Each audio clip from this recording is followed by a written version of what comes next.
Bapak Ibu semua. Selamat siang Pak Dharma dan Bu Sita. Terima Waalaikumsalam kasih ya warahmatullahi Pak wabarakatuh. udah nyempatkan waktunya mau sharing nih ke kita-kita semua untuk bisa sama-sama dapat gambaran lebih luas lagi tentang kondisi hiring kita saat ini. Nah teman-teman, saya ingin masih gambaran sedikit tentang rundown kita kali ini. Yang pertama, nanti akan ada pemaparan dari Pak Dharma ya. Pak Dharma akan memaparkan kondisi permasalahan hiring fokusnya dalam konteks perusahaan. Lalu kemudian setelah Pak Dharma menyampaikan, tidak ada sesi tanya jawab, tapi langsung dulu dilanjutkan oleh Bu Sita. Bu Sita akan menyampaikan konteks hiring-nya lebih general lagi ya. Konteksnya lebih ke konteks negara, biar jadinya harapannya kita dapat helikopter view-nya. Kira-kira kondisinya seperti apa sih dan gimana kira-kira kita bisa menjalin kolaborasi nih untuk membuat ekosistem hiring di Indonesia menjadi lebih baik lagi. Setelah pemaparan dari Bu Sita, baru kemudian akan ada tanya jawab. Kalau misalkan dari Bapak Ibu udah ada pertanyaan, itu bisa langsung lempar aja di kolom chat. Jadinya nanti bisa langsung saya sampaikan ke para pembicara. Oke, mungkin tanpa memperlama waktu, karena kita udah penasaran banget ya dari materi-materi pembicaranya, mungkin langsung aja saya persilakan pertama untuk ke Pak Dharma Syahputra. Saya persilakan, Pak. Baik, terima kasih Mas Andika. Saya sapa juga semuanya Ibu Sita, kemudian teman-teman semua yang hadir di sini. Ya mungkin perkenalkan dulu, saya mungkin akan sharing satu materi, tapi lebih banyak mungkin kita diskusi begitu ya. Tentang digital talent. Dan mungkin beberapa konteks yang terkait dengan bagaimana beberapa perusahaan merespon situasi pandemik ini terkait dengan dengan hiring. Apa sih yang dilakukan dan apa yang akan menjadi concern-nya gitu, kira-kira seperti itu. Oke. Materinya cukup luas nanti karena ada Bu Sita juga, jadi supaya diskusinya lebih baik, saya coba dekatkan dengan materinya, mungkin beberapa hal akan lebih kurang sama gitu ya. Tapi nanti diskusinya lebih banyak, mungkin saya akan lihat potret dari sisi bagaimana korporasi sekarang melihatnya gitu. Perkenalan sedikit, saya sih saat ini ada di Kimia Farma Tbk. Ini grup perusahaan dari farmasi, punya 7 anak perusahaan. Ini perusahaan farmasi yang punya end-to-end value chains. Dia ada mulai dari bahan baku obat, kemudian ada plant, ada sekitar, kita punya pabrik itu ada sekitar 12 sekarang di seluruh beredar di seluruh Indonesia gitu ya. Kemudian dengan berbagai jenis juga. Kemudian ada national distribution dan distribution center untuk distribusi farmasi, dan punya retail. Retailnya ada sekitar 1.900-an outlet, mulai dari klinik, apotek yang paling banyak hampir sekitar 1.300. Ada klinik, kemudian ada lab begitu. Saya sebenarnya baru 1,5 tahun ya di Kimia Farma. Sebelumnya, untuk memberikan konteks terhadap tema ini, saya juga nanti akan sharing terhadap background saya itu lebih banyak. Boleh dibilang 8 tahun terakhir saya terlibat di transformasi digital di Telkomsel, kemudian di Telkom. Nah, konteks yang saya banyak sharing juga di sini pengalaman waktu melakukan transformasi digital tersebut, dan mungkin nanti kita sharing apa yang terjadi di belakang setelah ini gitu. Karena kalau dulu saya berada di company yang melakukan transformasi digital plus dia juga mendigitalisasi industri gitu. Bedanya gitu. Jadi kalau perusahaan telco itu dia dia jualan solusi digital, tapi juga punya problem bagaimana melakukan digitalisasi diri. Nah, sekarang saya ada kalau istilah digital transformation itu ada di vertikalnya, di industrinya yang didigitalisasi. Maka akan unik juga kita melihat aspek transformasi digitalnya. Tapi secara garis besar, kalau kita lihat market di Indonesia, hampir semua optimis bahwa Indonesia adalah pasar market digital besar gitu. Internet ekonomi kita nanti potensinya besar sekali. Waktu itu saya ingat Pak Jokowi kelihatannya ngambil dari data McKinsey juga, berani bilang bahwa kita akan menuju ke hampir 150 miliar US dollar gitu habis. Dan kemudian dilihat dari sebagian besar itu akan disumbang, salah satunya adalah dari e-commerce gitu, dari perdagangan digital. Nah, ekspansi digital inilah yang kemudian menjadi salah satu penggerak ekonomi kita di masa yang akan datang. Nah, kebetulan pandemik itu benar-benar memberikan satu impact akselerasi terhadap digitalisasi gitu ya. Karena boleh dibilang ya steroidnya itu COVID-19 gitu. Jadi mau nggak mau kita melakukan transformasi digital yang hari-hari ini harus bisa semua. Saya kebetulan hari ini lagi ngajarin istri supaya Zoom-nya makin lancar, apa yang harus dilakukan, karena juga ibu-ibu sekarang either itu arisan atau ibu-ibu punya kegiatan juga lewat Zoom gitu, Zoom meeting dan online meeting. Nah, problem kita memang di readiness-nya gitu. Kita belum berada pada tahapan yang boleh dibilang advance, kalau istilah dari Cisco itu amplify gitu untuk readiness digital kita. Problem kita mulai dari infrastruktur teknologi, teknologinya ada, adopsinya yang mungkin belum maksimal, kemudian beberapa komitmen pemerintah untuk melakukan digital, menutup gap dari digitalisasi gitu ya, digital literacy dan infrastruktur itu juga satu hal yang perlu diakselerasi. Nah, mungkin isu seperti sekarang semua orang harus belajar secara online, pada saat yang bersama infrastrukturnya cukup atau tidak ada, bagaimana para siswi bisa punya akses terhadap pembelajaran digital itu juga problem. Tapi saya ingin menyoroti bahwa salah satu aspek penting di dalam transformasi digital ini adalah human capital-nya gitu, atau orangnya, manusianya. Bagaimana literasi digitalnya, bagaimana capability digitalnya, bagaimana talent digitalnya. Ini menjadi salah satu isi kita. Kita saat ini menurut Cisco ini sekitar 2 tahun lalu gitu ya, readiness score kita ada di 11.7, itu ada di tengah-tengah kira-kira seperti itu, di accelerate, untuk tidak mengatakan kita nggak jelek-jelek amat, tetapi room improvement-nya cukup besar. Nah, problem di digital talent ini, digital ekonomi ini adalah talent terutama untuk case Indonesia gitu. Nah, nanti saya akan cerita ini benar-benar saya ngerasakan sendiri gitu. Jadi kalau kita katakan bahwa ekonomi digital itu digerakkan oleh seperti basic technology adoption, kemudian infrastruktur, itu benar. Nah, termasuk di dalamnya human capital. Dan angkanya cukup signifikan karena diperkirakan kita kekurangan, kalau tadi mengejar angka yang dibilang Pak Jokowi itu, kita butuh kekurangan sekitar 9 juta skill employee. Itu kalau kita bicara bahwa asumsi ekonomi digital itu dikembangkan oleh apa yang disebut sebagai lulusan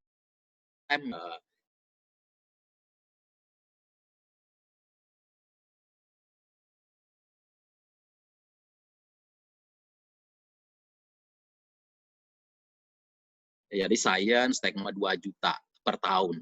Jadi nggak heran, saya nggak tahu teman-teman ada yang ada di rekrutmen platform atau ada di bisnis ini merasa tidak gitu ya. Kalau saya di industri nanti akan cerita ngerasa banget gitu, kurang gitu. Nah, problemnya di beberapa hal sih gitu. Nah, kalau dilihat dari industri, hampir semua industri mengalaminya, ini juga problemnya. Kalau dipikir bahwa talent digital itu hanya bagi berbasis teknologi, bagi perusahaan berbasis teknologi, ternyata nggak demikian juga. Hampir semua industri sekarang merasa kekurangan talent digital. Bahkan beberapa waktu sebelum saya meninggalkan telco waktu itu, saya diskusi dengan teman-teman di LinkedIn, mungkin ada juga yang dari LinkedIn nih kali di sini, kita bicara tentang talent analitik untuk digital gitu. Saya surprise juga lihat angkanya, beberapa talent digital itu justru ditariknya, bergeraknya, mobilisasinya justru ke vertikalnya, ke industrinya, bukan ke tech-based company, bukan ke telco, bukan ke startup yang berbasis tech saja gitu. Tapi sekarang yang dulu kita lihat industri-industri yang konvensional gitu. Saya ingat waktu misalnya kayak gitu kan. Saya kepikiran ini ada apa gitu. Jadi hampir semua industri sekarang sedang menuju digitalisasi dan digital mindset. Data science itu semuanya butuh gitu. Dan berasa banget gitu. Dan data ini juga menunjukkan bahwa ya mungkin di telco nggak sedahsyat kalau industri lain merasakan. Banking misalnya dengan berkembangnya digital banking, revolusi digital banking, retail sekarang saya sedang melit transformasi digitalisasi di retail, di farmasi retail. Ini berasa banget kita kekurangan gitu talentnya gitu. Nah ini jadi hampir semua sekarang berpikir tentang bagaimana merekrut digital. Nah problemnya adalah saya melihat memang pertama kalau kita bicara yang paling basic itu lulusannya dulu. Lulusan biasanya yang di-refer sebagai supply dari digital talent itu apa yang disebut sebagai talent dari STEM yang belajar science, teknologi, engineering, matematika. Itu jumlahnya nggak banyak gitu lulusannya. Yang formal itu cuma 94.000 atau 7% saja, 7,4% yang teknik gitu ya. Nah, yang lain itu banyak kan memang Indonesia itu masih didominasi pendidikan yang sifatnya sosial gitu ya. Pendidikan, humaniora gitu. Kita kekurangan tenaga insinyur berbasis STEM. Nah pertanyaannya saya waktu itu karena saya ada di praktisi, ini Bu Sita menariknya, saya challenge juga gitu. Kalau kita ngukurnya dari STEM aja gitu, benar nggak digital talent itu dibangun dari lulusan gitu. Nah, saya mengusulkan mungkin bisa di-redefine, nggak harus kok. Teman-teman yang rekrut, yang sekarang ada di tim rekrutmen atau bergerak di rekrutmen mungkin juga ngerasa yang dia bukan gitu, tapi mereka yang punya skill digital gitu. Itu yang punya skill digital nggak equal to STEM, tapi punya basic teknologi yang berbasis pendidikan STEM gitu itu satu hal penting gitu. Nah, kita ada gap nih di situ.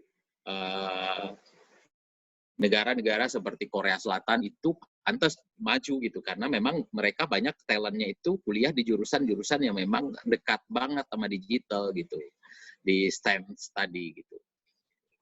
Nah ini saya cerita dikit yang telco ini angkanya anggap aja karena angka bukan menggambarkan kondisi sebenarnya karena mungkin udah nggak relevan, tetapi problemnya masih relevan. Karena ini masalah belum solve gitu. Begitu saya tinggalkan dulu ini dan sampai hari ini masih jadi big problem. Pada saat itu seperti perusahaan seperti Giant, seperti Telco, Telkomsel gitu ya, hampir semua perusahaan pada saat itu sedang meredefinisi bisnisnya ke digital gitu. Dan ada dua inisiatif digital yang mereka lihat, itu menjadi digital dalam arti mereka cari model bisnis digital, jadi seperti startup Unicorp gitu, jadi cari-cari model. Kalau misalnya Telkomsel itu fintech gitu maksudnya. Kalau di Telkom itu bikin beberapa inisiatif ya kayak ruang guru, dia punya sertifikasi digital dan sebagainya. Dan kedua, mereka juga mentransformasi bisnis konvensionalnya menjadi digital, yang bisnis infrastruktur, teknologi tadi didigitalisasi. Ya bicara tentang IP switching misalnya, next generation network misalnya, dan customer analytics misalnya, itu adalah bisnis konvensional mereka, tetapi mereka juga melakukan digitalisasi di sana. Nah, dari situ kan saya waktu itu ada di human capital, saya di strategic human capitalnya juga, saya merencanakan workforce-nya. Nah, ini ngeri banget saya lihat angkanya, karena ternyata requirement terhadap kebutuhan digital itu luar biasa gitu. Angka ini saya ingat saya present ke teman-teman konsultan McKinsey waktu itu, saya ajak diskusi, this is the problem, saya bilang. Terus teman-teman ngelihatnya gimana? Mereka bilang, ya ini problem Indonesia, dia bilang begitu. Dan problem kita semua, dan di dunia juga problem sama, tapi di Indonesia it is a big problem gitu. Nah, gimana caranya gitu? Saya bilang saya mau hire, it's a big company, saya bisa beli lah. Ini kan teman-teman banyak supplier untuk tenaga kerja, saya bilang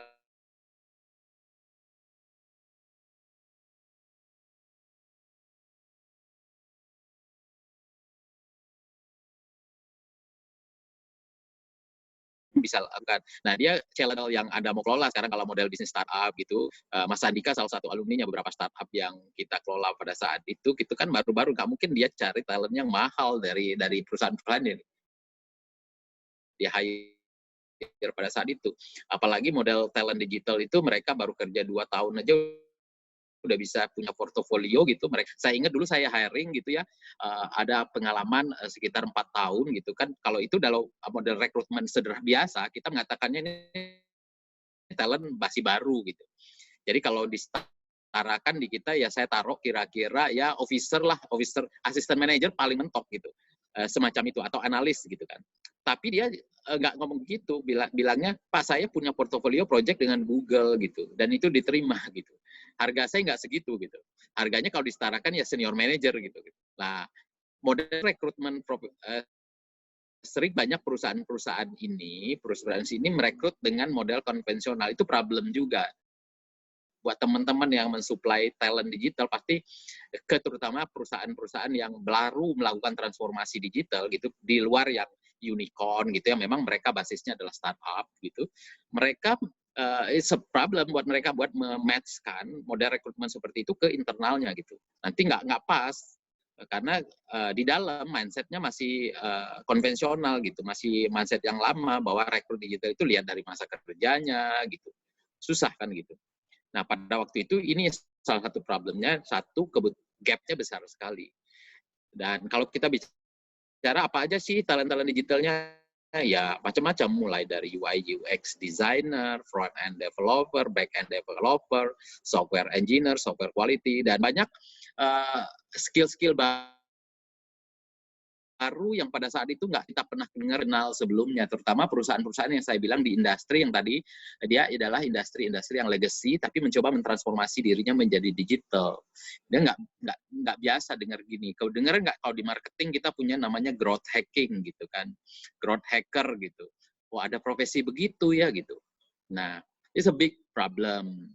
Nah, gimana cara rekrutnya? Nah, ini beberapa contoh waktu itu saya ingat kita definisikan nih apa skill-skill apa aja, nih muncullah skill-skill macam-macam begini kan. Ada channel manager, cloud architect, data architect, DevOps, software architect, big data engineer, full stack developer, audio man, IoT platform engineer gitu. Skill-skill yang dulu kita juga nggak tahu. Dan kemudian model rekrutmennya juga, kalau kita lihat teman-teman itu yang punya skill begini, mereka kadang-kadang nggak mau jadi karyawan tetap, gitu, nggak kita bisa all in source gitu. Mereka mau kerja 2 bulan, selesai punya uang banyak terus jalan-jalan gitu. Nah, mindsetnya juga beda. Jadi susah juga, mau nggak jadi karyawan tetap, nggak mau gitu. This is a life that I have to enjoy gitu.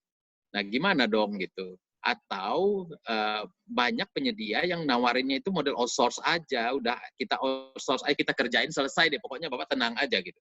Nah, masalahnya kita yang melakukan digital transformation begini, kita merasa bahwa capability itu harus stay di kita. Kalau nggak stay di kita itu nggak kompetitif. Saya ngasih contoh dulu, ya salah satunya bisnis solution misalnya, di salah satu solusi digital, banyak kita menawarkan corporate digital solution gitu dulu ke bisnis gitu, dan semua itu solusi itu sebenarnya cuma outsourcing dari bisnis yang kemudian kita rangkai, kemudian kita kasih solusi ke pelanggan. Artinya sebenarnya capability itu nggak dari kita. Jadi misalnya kalau saya mau ngasih smart building, maka di belakangnya itu saya hire punya ngerti tentang yang bisa bikin model bagaimana mengelola perangkat gedung jadi lebih smart gitu. Kemudian dia untuk infrastrukturnya yang bangun beda lagi gitu. Jadi itu banyak perusahaan outsource yang bergabung kemudian kita jual. Dan itu marginnya jadi tipis, nggak kompetitif secara bisnis. Yang itu kita sebut harusnya kita in-source nih ke depannya bisnis kita. Jadi perusahaan itu cenderung pengen meng-insourcing-kan capability itu ke dalam, tapi di market tenaga kerjanya memilih bekerja secara cross-source atau dia gabung ke perusahaan outsource gitu. Jadi model pekerjaannya sudah model mindset-nya udah fragmented atau augmented gitu ya. Kalau kita di dalam di korporasi biasanya menyebutnya mindset kita harus mindset contingency workforce. Jadi kapan kita butuh workforce-nya dia ada, nggak harus jadi karyawan kita gitu. Yang disebut karyawan itu ya bisa konsultan, bisa outsource, bisa cross-source gitu. Yang di dalam dikit aja. Tapi kita ngerasa kita nggak kompetitif nih kalau nggak punya itu talent gitu. That's a problem. Dan gimana memanage-nya? Nah, memang perlu ada breakthrough nih Bu Sita, nanti bisa sharing di pipeline talent digital ini harus ada suatu cara buat membreakthrough-nya nih gitu. Dan itu butuh kolaborasi sih menurut saya, pengalaman saya nggak bisa kita selesaikan sendiri. Ini bisnis, community, bahkan government gitu. Kenapa government? Saya kasih contoh gitu. Misalnya Australia gitu, atau beberapa negara, mereka bahkan beberapa kali kasih green card atau kasih permanent resident bagi beberapa skill tertentu.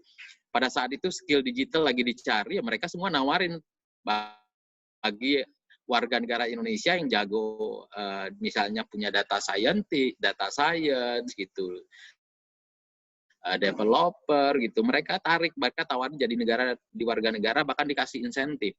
Saya punya banyak teman, dan dulu waktu beberapa diaspora kita juga sama seperti itu, diincar oleh perusahaan, boleh negara bahkan.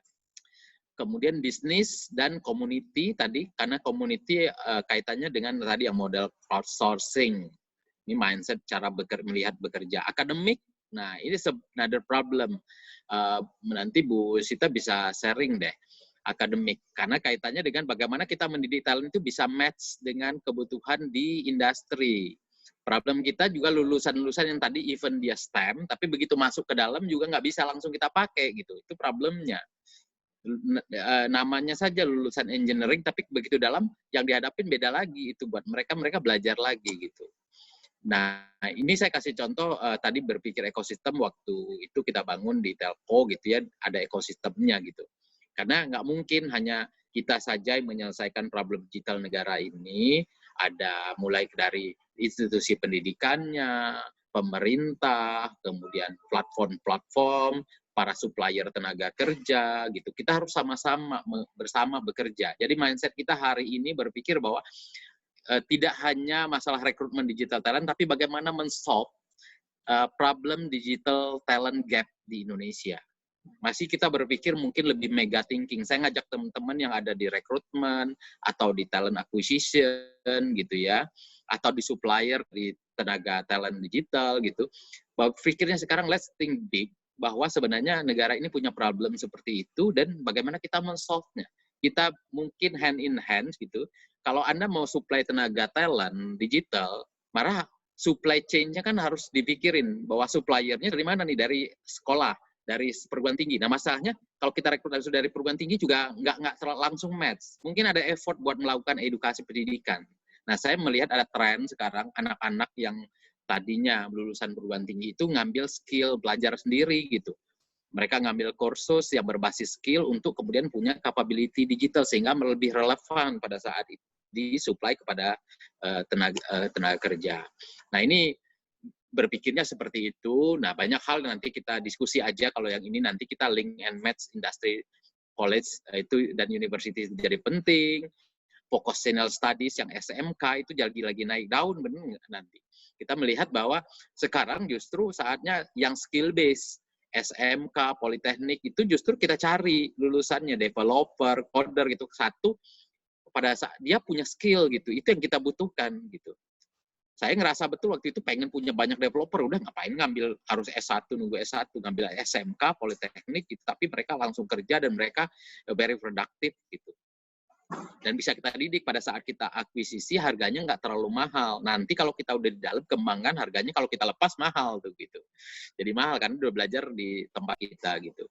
Nah, yang saya usulkan sebenarnya salah satu yang penting juga problem nih buat teman-teman yang supply tenaga talent, kadang-kadang digital STEM itu bukan satu-satunya gitu. Skill yang dibutuhkan oleh para perusahaan yang mengembangkan digital di dalamnya. Digital melakukan digital inisiatif. Kenapa?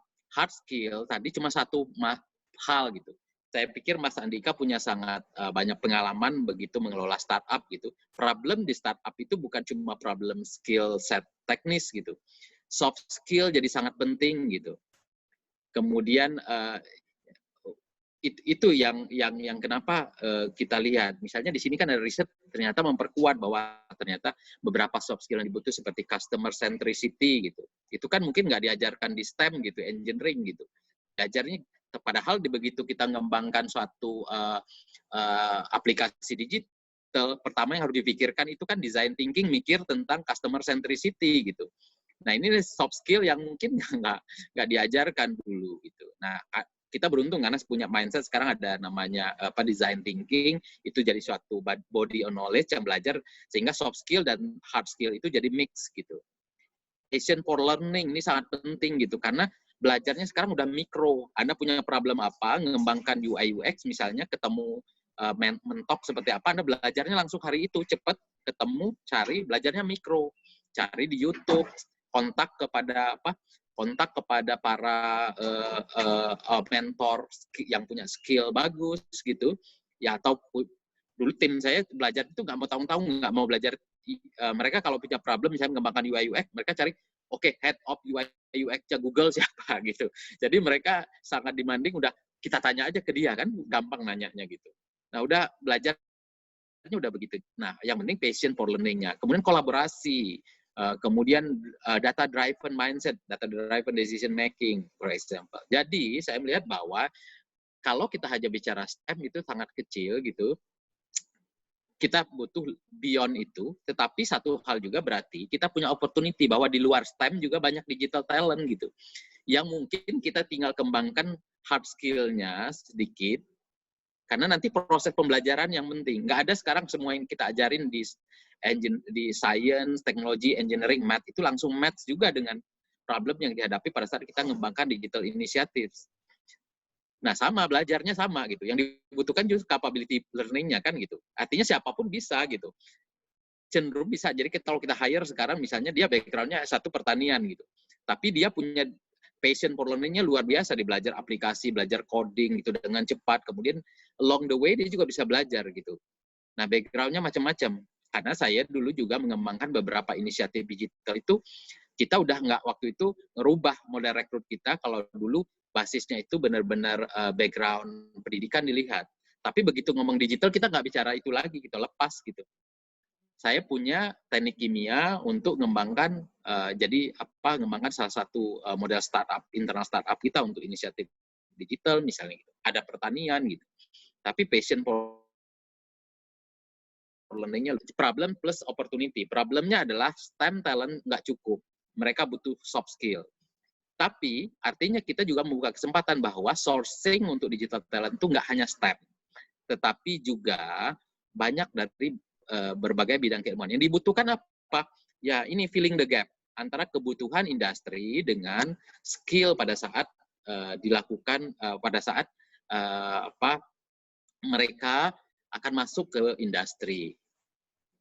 Nah, barangkali ini beberapa inisiatif yang mungkin kita bisa lakukan adalah ya talent acquisition-nya harus lebih open gitu, nggak bisa kita terlalu sempit melihatnya. Kemudian development programnya harus maksimal. Kita semua bertanggung jawab. Perguruan tinggi ada Bu Sita gitu ya, dan Ibu mewakili juga mungkin Kadin, jadi mewakili pemerintah juga. Kemudian teman-teman yang hadir di sini mewakili para rekruter, para supplier tenaga kerja gitu. Kemudian saya yang di korporasi, di industri gitu ya. Kemudian siapa lagi? Mungkin kita bicara dengan community. Community itu mungkin ada kumpulan-kumpulan dari katakanlah misalnya kalau di BUMN tuh punya rumah kreatif BUMN gitu. Dia tujuannya mengembangkan UKM digital. Nah, itu korporasi plus community. Kemudian digital valley misalnya kayak gitu, atau komunitas-komunitas digital yang ada di berbagai pelosok tanah air. Nah, mari kita sama-sama memecahkan masalah ini untuk kemudian memberikan warna bagaimana menutup tadi kebutuhan digital talent kita. Nah, memang problem terbesarnya adalah matching antara education training dengan kebutuhan tadi ekonomi digital. Nah, sehingga filling the gap, kita butuh ada suatu bridging di situ. Ini yang banyak sekarang diinisiasi, dan saya melihat gitu teman-teman saya nih, tim saya dulu yang ada di Telkomsel, Telkom gitu, mulai ngambil kursus, belajar sendiri, mereka upgrade diri mereka untuk digital, karena nggak semua perusahaan bisa melakukan itu. Bahkan beberapa perusahaan sudah mulai melakukan program corporate social responsibility-nya dalam bentuk bootcamp pengembangan digital talent gitu. Karena mereka juga merasa bertanggung jawab untuk itu. Saya di Kimia Farma punya bootcamp untuk semacam digital talent untuk pengembangan masalah-masalah kesehatan masyarakat. Di Telkom punya Indigo, mereka punya inisiatif seperti waktu itu saya lupa nama programnya, mereka bikin program menginisiasi para talent muda untuk mengembangkan solusi-solusi digital untuk penyelesaian masalah masyarakat. Nah, itu berbagai upaya buat menutup digital talent gap. Yang terakhir barangkali, nah ini mindset gitu ya, bahwa korporasi pun ini mengingatkan diri saya sendiri dan juga mungkin buat akademisi perguruan tinggi juga harus mengerti bahwa sekarang mindset kita memang meng-hire digital talent nggak lagi permanent employee gitu ya, full time gitu ya. Sekarang udah modelnya kontraktor, freelancer gitu, gig workers gitu. Jadi open digital talent, open, dan butuhnya itu nggak bisa anytime gitu. The type talent anytime, anywhere. Atau salah satu buku dari, saya lupa, talent on demand. Jadi pada saat kita butuh, jadi buat supplier tenaga kerja, buat supplier tenaga talent digital gitu, maka dia harus bikin suatu platform atau model di mana dia bisa supply talent itu anytime, lebih sering, by project gitu. Nggak lagi kalau dulu kalau headhunter begitu kan, saya hire, Anda untuk rekrut, ada sekitar 2 tahun ya kontrak base gitu kan. Nah sekarang nggak, dia supply talent anytime, oke besoknya dia project ini butuh, oh saya butuh additional workforce nih buat tenaga UI UX-nya, udah masuk stage untuk kembangin interface-nya, udah ke UI UX-nya. Ada nggak talent UI UX-nya gitu. Nah supply itu jadi continue gitu, modelnya memang gig workers. Nah barangkali itu sharing dari saya. Nah, mungkin terakhir tadi, kaitan dengan pertanyaan bagaimana after pandemic ini situasinya masih sama atau beda gitu ya. Ya, mau kita ngelihat ada kontraksi gitu ya, ada perbedaan. Contoh di tempat saya dan banyak perusahaan dari yang saya pahami dari teman-teman sesama praktisi, banyak kebijakan-kebijakan sekarang mempertahankan yang ada aja udah susah gitu. Jadi banyak melakukan rasionalisasi gitu. Bagi beberapa perusahaan yang mungkin kena impact dari COVID ini, crash ekonomi ini mungkin tidak terlalu parah, mungkin agak berpikir bukan hiring freeze, kita stop hiring. Nah, perusahaan saya misalnya kita stop hiring, tapi kita menyebut zero growth. Artinya tetap hiring, tapi hanya menggantikan yang memang kita berhentikan gitu, atau yang pensiun, atau karena berhenti gitu, karena performa kita harus berhentikan, kita hanya ganti aja. Jadi sekarang ada kontrasti. Nah, justru saya melihat ini opportunity untuk kita benar-benar, this is the time buat tadi rethinking, kemudian mari kita mempersiapkan. Nanti karena dengan situasi new normal, kebutuhan terhadap talent digital itu sebenarnya diakui atau tidak, ini seperti laten gitu ya, kebutuhan laten yang nggak kelihatan, tapi ini akan meledak. So this is the time buat kita semua mempersiapkan. Ini buat teman-teman supplier harus siap-siap nih, sebentar lagi kita akan ngerasa, karena ini adalah jadi kebiasaan baru buat perusahaan, nggak mungkin dia ngelola perusahaan after pandemi itu tanpa punya talent digital. Bahkan everyone should be digital talent sekarang gitu. Bahkan perusahaan juga ngajarin gimana para middle manajernya bisa cukup capable untuk nanti melakukan cukup produktif dengan alat-alat digital. Saya juga punya keinginan nih, lagi mendesain program development buat middle manager supaya mereka capable menggunakan beberapa tools, productivity tools untuk mengelola talent yang terdistribusi, yang work from home gitu. Nah, bahkan harus ngajalin lagi Microsoft Teams seperti apa, Google Teams seperti apa, Google Meet seperti apa. Yang paling sederhana kan Zoom gitu. Tapi sebenarnya banyak productivity tools yang lain, yang collaboration tools yang lain juga harus menjadi kapabilitas dari karyawan, terutama di middle manager sekarang ini. Saya kira itu saja Mas Andika, teman-teman sekalian. Mudah-mudahan ini bisa memberikan diskusi yang menarik buat kita nanti. Terima kasih. Oke, terima kasih Pak Dharma Putra atas pemaparannya. Relate banget Pak apa yang dipaparin. Kebetulan juga Rakamin Academy masih baru banget, jadi tadi harga-harga talent digital tuh udah tinggi banget, jadinya justru startup-startup nih yang baru, yang sebenarnya bisa tumbuh nih lagi pandemi ini, justru agak kesulitan buat growth karena sumber dayanya juga susah buat didapetin. Nah, oke. Sekali lagi terima kasih Pak Dharma. Tadi Bapak Ibu sekalian udah mendengarkan ya pemaparannya, fokusnya memang dari sudut pandang industri. Nah, selanjutnya saya persilakan ke Bu Sari Sita Laksmi untuk memberikan pemaparannya, kira-kira kondisinya untuk gambaran yang lebih besar gitu ya, helikopter view itu seperti apa sih Bu? Silakan Bu Sita. Oke, terima kasih. Selamat siang. Assalamualaikum warahmatullahi wabarakatuh, Bapak Ibu sekalian. Berbahagia sekali, syukur alhamdulillah kita semua sehat ya. Ini mohon maaf karena penjadwalannya jadi siang-siang kita masih berpikir agak serius di hari Sabtu siang pula. Jadi mohon izin, selamat siang Pak Dharma, matur nuwun sharingnya. Jadi Bapak Ibu sekalian, mohon izin untuk sharing. Jadi tadi yang dijelaskan oleh disampaikan Pak Dharma sangat relevan, tapi kami punya angle yang berbeda, tapi ada yang beberapa hal yang overlapping dan bahkan dikuatkan dari sisi akademisi maupun mungkin keterlibatan saya di beberapa kegiatannya. Nah, ini saya coba naikkan dulu. Jadi saya dapat amanah nih dari Mas Andika untuk naik ke arah yang lebih strategik ya, mungkin yang lebih agak makro bahkan global. Jadi saya kemarin menyusun PPT itu mereka kira-kira negara mana ya yang kemudian cukup bisa kita jadikan entah benchmark, entah kemudian kita bisa mengambil lesson learn-nya. Tentu saja semua negara mendapatkan dampak yang cukup masif dari pandemi, bahkan Singapura juga sudah mengumumkan resesi sekitar mungkin 2 bulan yang lalu. Nah, jadi ini, tapi kebetulan Singapura saya pilih untuk menjadi salah satu percontohan ya di sini untuk case study untuk bagaimana masalah talenta dan bagaimana peran negara sebenarnya untuk kemudian secara nasional itu akan memberikan informasi tentang pengembangan talenta. Nah, ini sekilas saja. Tadi sempat ngobrol-ngobrol dengan Pak Dharma, saya, karena di akademisi Bapak Ibu, jadi mau tidak mau sekolah, sebenarnya juga malas sekolah, capek. Jadi akhirnya harus sampai jenjang tertinggi, tapi meskipun saya akademisi, karena tuntutan membantu di perusahaan, akhirnya saya melakukan banyak mengikuti sertifikasi gitu. Dan saat ini sedang membantu waskita di HC gitu, di HC Department.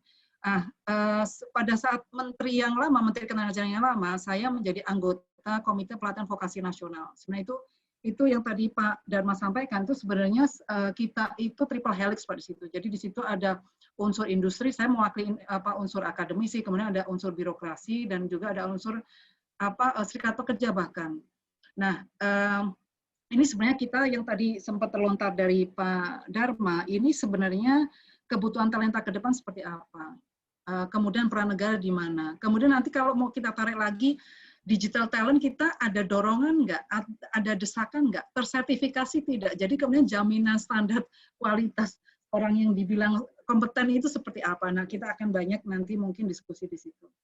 Nah, sebelum masuk ke konteks Indonesia, mohon izin Bapak Ibu, ini saya ingin tarik ya, ke tadi disinggung sedikit oleh Pak Dharma, ini gempitanya ramenya masalah ekonomi kan juga mempengaruhi. Di sini saya memang memilih global supply chain karena di sini banyak perusahaan multinasional kita yang sempat kemudian bukan hanya di Indonesia ya, di dunia itu sempat kelimpungan karena pandemi mulai di Cina.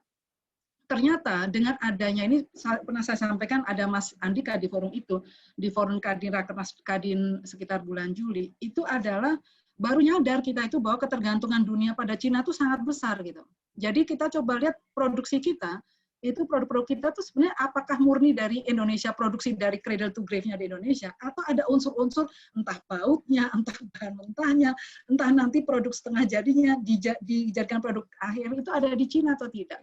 Nah, begitu ada pandemi kebuka semua karena proses produksi terganggu gitu.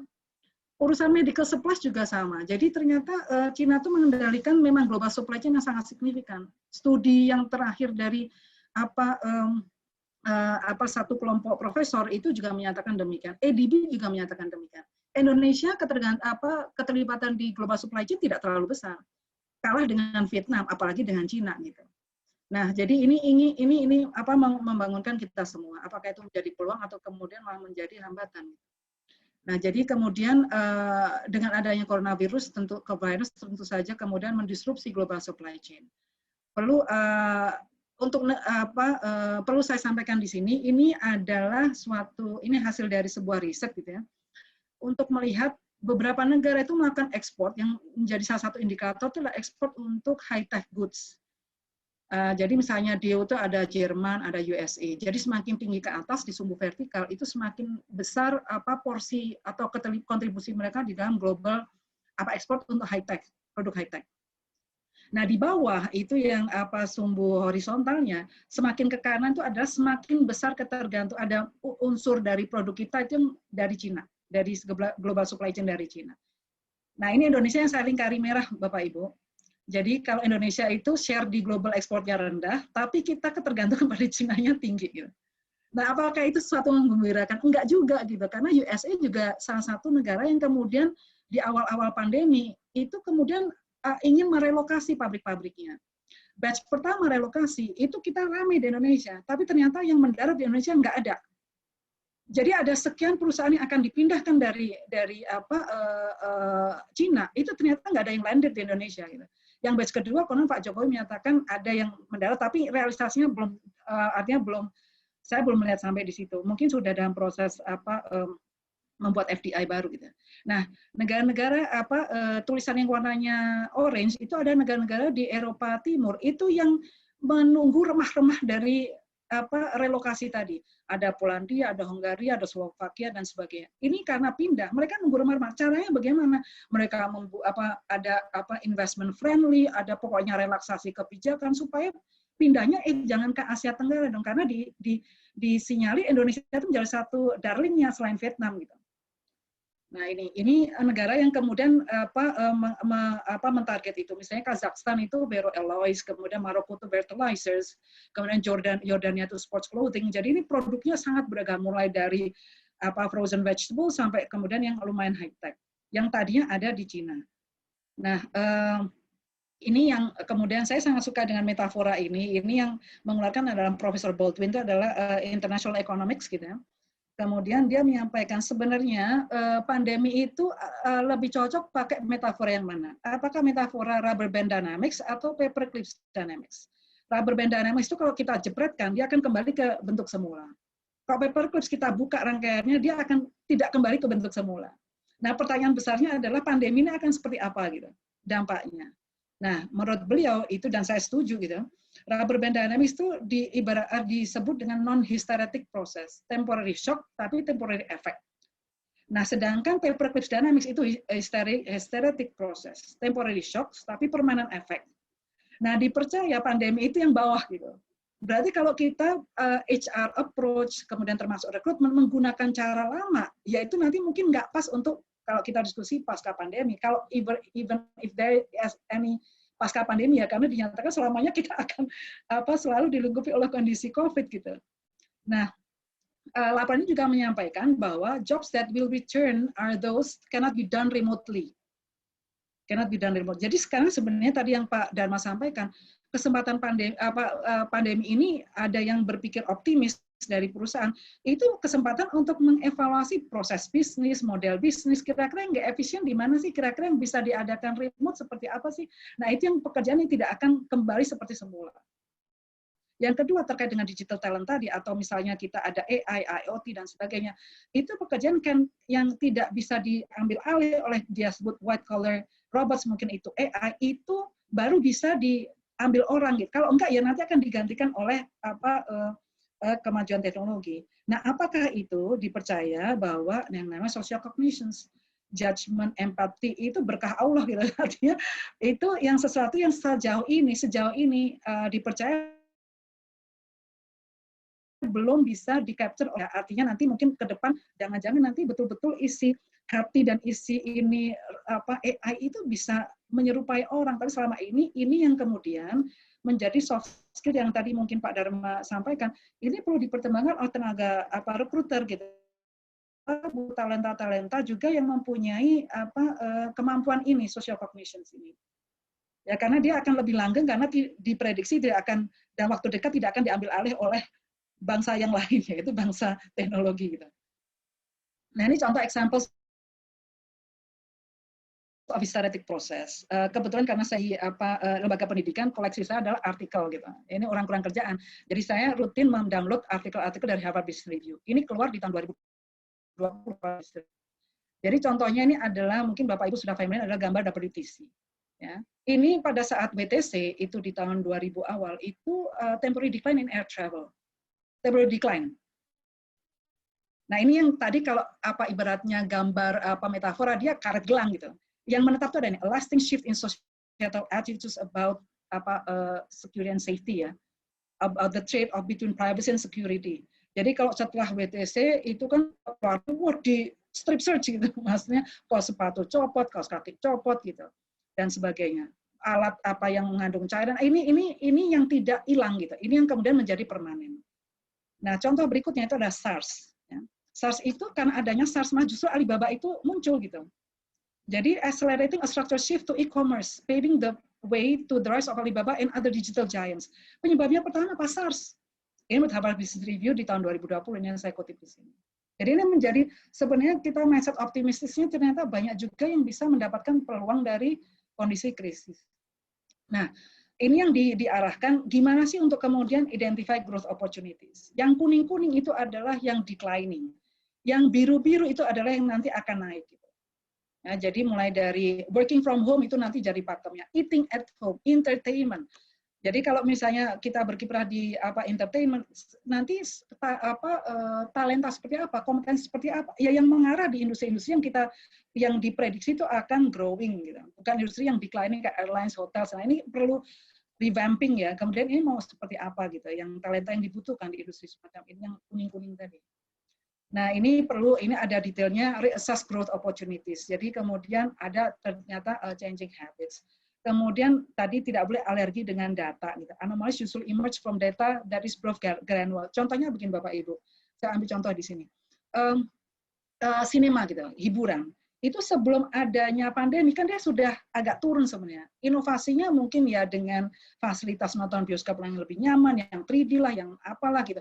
Tapi sebenarnya dia sudah declining. Nah ini harus diidentifikasi mana yang memang declining secara natural tanpa ada pandemi, mana yang kemudian di-enhance dengan pandemi.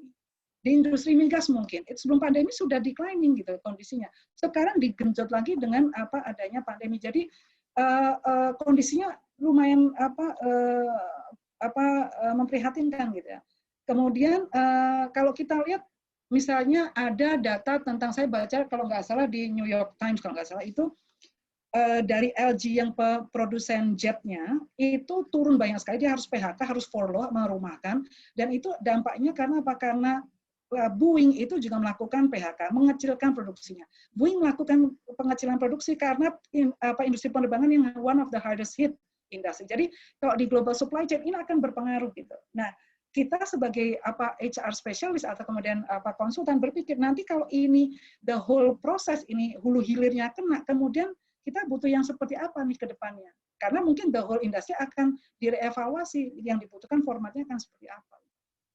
Reconfigure your business model yang tadi saya sampaikan.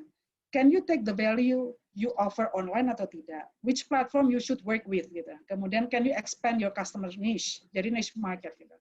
Jadi yang menarik nanti Bapak Ibu silakan kalau misalnya tertarik saya bisa di kontak Japri, saya akan share artikelnya karena ini terkait dengan copyright ya. Tapi artikelnya sangat luar biasa saya bilang. Ada startup nih Mas Andika nih di Amerika itu di Cina kalau nggak salah, dia tuh ingin ngajari murid-murid Cina untuk berbahasa Inggris. Kerjasamanya dengan siapa? Dengan guru-guru di Amerika dan Inggris gitu.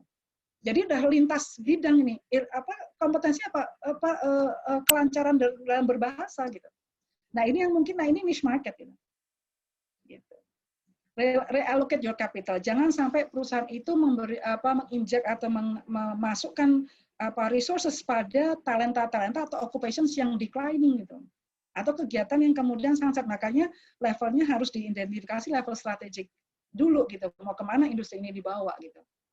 Nah ini pesan terakhir dari artikel ini, bukan dari saya. Di artikelnya ada companies must highlight anomalies and challenge mental models, revamp their business models and invest their capital dynamically. Nah ini juga saya share di acara Rakernas. Sebenarnya yang penting kemudian resilience atau robustness gitu.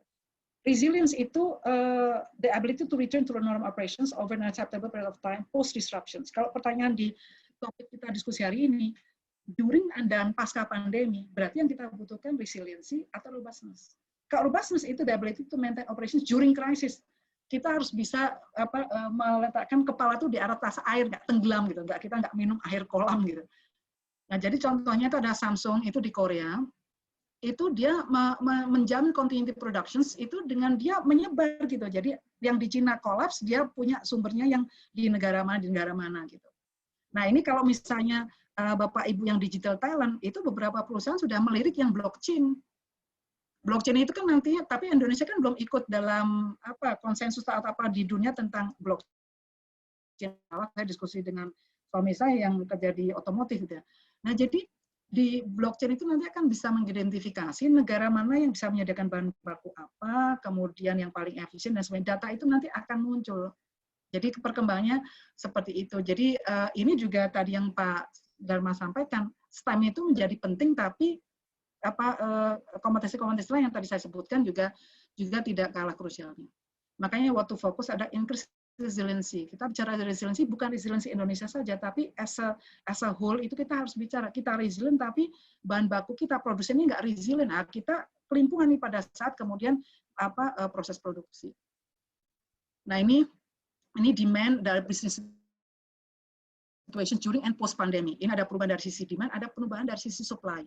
Ini ada yang customer berubah seleranya, berubah caranya, kemudian supply-nya itu juga ternyata supplier kita juga punya masalah dengan teknologi dan sebagainya. Nah, ini menjadi disrupsi tersendiri. Nah, ini mohon izin, ini akan saya share experience dari Singapura, ini sangat menarik. Bapak Ibu mungkin pernah ada yang iseng-iseng ya, skills framework, skills future, itu googling aja akan keluar. Yang mereka lakukan ini, industry transformation map, it's a must, dan itu ada pekerjaannya pemerintah. Di tahun 2016 mereka menyampaikan bahwa dia mengalokasikan $4,5 billion untuk memetakan industri, transformasi industri di 23 industri. 23 terbagi ke 6 cluster. Dari industri transformation map, dia bisa turunkan jenis kompetensi yang dibutuhkan 5, 10, 15 tahun akan datang apa. Nah, dicetak nih dari sekarang gitu loh. Jadi ini memberi informasi ke banyak pihak, ke semua stakeholders. Jangan kasih dong pelatihan yang ini, karena nanti 2 tahun lagi itu expired, itu udah tutup dia. Nah, kemudian gini, tadi yang disinggung oleh Pak Dharma, saya jadi teringat ada yang namanya Critical Occupation Study, Pak. Critical Occupation List. Jadi teman-teman Pak Dharma tadi yang mau dibajak di negara lain, karena di mereka itu krisis gitu. Jadi mereka mau ngasih green card, mau ngasih work permit, work visa, itu kalau kita mempunyai kompetensi yang di mereka lacking. Nah, studi itu dilakukan secara komprehensif oleh negara. Nah, banyak negara itu menjadi syarat untuk jadi masuk di imigrasi, kayak di Australia, di Jerman itu dari imigrasi. Jadi kalau mereka lacking skill tertentu, itu mereka akan narik dari negara lain gitu. Sementara mereka menyiapkan yang dari dalam negara sendiri. Nah, itu ada studinya. Nah, jadi 4,5 billion dollars untuk melakukan studi itu. Nah, dan ini ada industry center strategi gitu. Jadi dari dari demand driven. Demand-nya dari siapa? Dari industri. Industri butuh apa nih ke depannya? Nah, ini kemudian kita cetak nih supply-nya tenaga kerjanya. Ini co-created by employers, kemudian industri, associations kalau kita Kadin atau Apindo gitu ya. Kemudian di sini ada education institution tempat saya, salah satunya maksudnya dunia pendidikan, kemudian serikat pekerja dan government. Provides key information on sector, career pathways, ya, pathways, kemudian occupations, job roles. Jadi ini hal-hal yang kita bayangkan menjadi diskresinya di level perusahaan, ini diambil juga oleh negara. Jadi memberikan platform yang lebih komprehensif dan juga masif gitu. Nah, provides a list of training programs for skills upgrading and mastery, gitu. Nah, itu apa yang dilakukan. Nah, beneficiaries-nya saya hanya ambil 2, Bapak Ibu. Sebenarnya ada beneficiaries untuk employees juga, tapi karena audience di sini kan HR professionals gitu, atau HR specialist atau konsultan. Jadi ini saya ambil. Employees itu apa? Yang mendapat manfaat dari map tadi. Identify emerging skills and build new capabilities. Terjemahkan itu ke dalam kebutuhan organisasi. Oh, berarti nanti investasi kita ke talentnya itu akan di mana? Gitu. Develop occupational job profiles, create kompetensi dan sebagainya.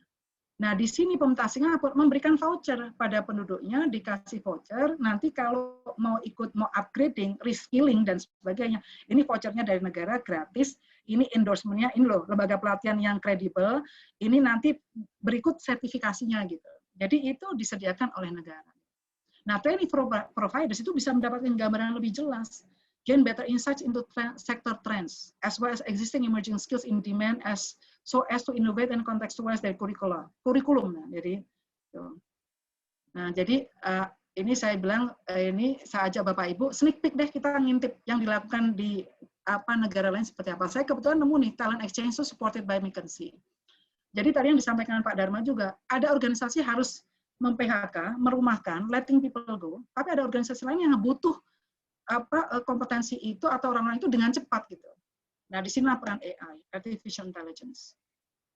Nah, kemudian yang lembaga ini Anda bisa, Bapak Ibu bisa coba isengan nanti masuk Talent Exchange itu ada join us gitu for free. Saya belum sempat masuk, cuman ini menarik juga ini platformnya gitu. Kayak Biro Jodoh gitu. Launch an online marketplace aims to help people who have lost their jobs in the coronavirus finding a jobs. Uses AI. Jadi nanti matching antara apa yang kompeten dibutuhkan dengan apa yang kemudian apa yang dimiliki oleh orang yang kemudian terkena PHK.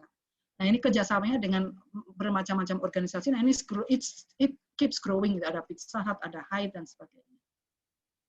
Nah, saya ingin ajak Bapak Ibu untuk sebelum jembatan ke konteks Indonesia.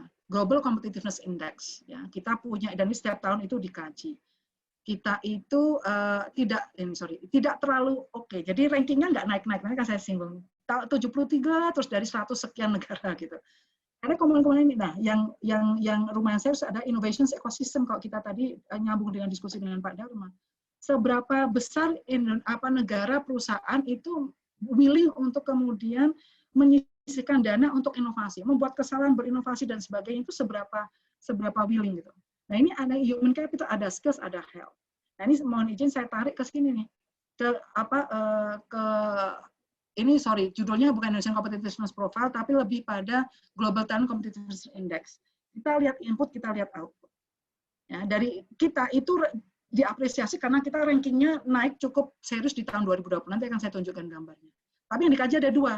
Dari inputnya seperti apa, enable, attract, dan sebagainya. Outputnya seperti apa. Jadi kita punya competitiveness atau punya bargaining power nggak di tempat kerja atau di industri. Nah, kita sementara ini data yang sebelumnya, kita 67, sekarang kita 58. Tapi kita masih ketinggalan, Pak. Di region kita nomor 11, masih ketinggalan dengan Thailand, Philippines, dan sebagainya. Nah, ini kita diapresiasi karena kita dianggap sebagai movers ini di sini. Saingan kita ada Pakistan yang di bawahnya, yang disebut laggards atau ketinggalan. Ini karena kita naiknya cukup detail. Tapi setelah diskusi dengan beberapa orang kadin, kita itu diapresiasinya ternyata lebih pada sisi kiri tadi, sisi input, sisi outputnya ntar dulu gitu. Tapi itu udah naikkan ranking kita gitu. Untuk Global Talent Competitiveness Index. Nah, ini izin ke konteks Indonesia. Jadi ini kondisi makro, prediksinya itu nanti kita akan tetap lemah. Nah, kemudian unemployment rate kita juga tinggi, nanti dikontribusi dari dampak dari COVID. Kemudian low workers productivity. Nah, kemudian kita yang serius itu ada skills mismatch dan shortage. Jadi sudah mismatch, tapi yang match itu kita kurang gitu. Dan kemudian slow skills adjustment to industry demand. Ini nanti terkait dengan sertifikasi dan sebagainya. Lack of progressive business system. Nah, ini dua ini yang akan saya bahas gitu. Nah, ini employment profile, kita lihat vocational high school tadi disampaikan Pak Dharma, kita itu punya sekolah SMK, itu mestinya kurikulumnya nyambung dengan industri, kok pengangguran masih tinggi gitu. Ada SMK-nya, nggak ada industrinya, berarti mereka lulus jadi apa gitu. Jadi ini perlu perhatian khusus, dan sekarang kita punya dirjen SMK, kemudian dirjennya itu adik kelas saya dari dekan vokasi, berusaha melakukan pernikahan massal gitu antara industri dengan pendidikan. Tapi nanti kita lihat seperti apa, karena kita udah punya penyakit yang cukup kronis nih. Jadi pendidikan punya mainan sendiri, industri mainan sendiri gitu. Nah ini sebagai catatan kita SKKNI-nya tuh berkembangnya agak lemah, kemudian nyambungnya ke industri itu sering telat gitu. Ini menjadi catatan sendiri. Nah ini saya sambung ke bisnis ekosistem Bapak Ibu. Ini task case-nya plan relocations from China is split to advantage Southeast Asia countries. Tapi buat Indonesia, ternyata banyak yang nggak landed di Indonesia gitu. Nah ini kalau kita lihat di ease of doing business itu kita ranking 73 dari 199 negara. BKPM itu ketika rilis ini keluar, karena ini nggak berkembang dari tahun sebelumnya, itu sudah membuat kayak task force untuk meningkatkan itu nggak berhasil gitu. Nah ada apa? Nah amongst Asian itu Indonesia rank nomor 6 di belakang Singapura, Malaysia, Thailand, Brunei dan Vietnam. Kita yang lemah itu apa? Yang rankingnya itu di atas 100. Start business, enforcing contract. Jadi hal-hal yang kemudian membuat ekonomi berkembang itu kita ternyata agak-agak punya catatan.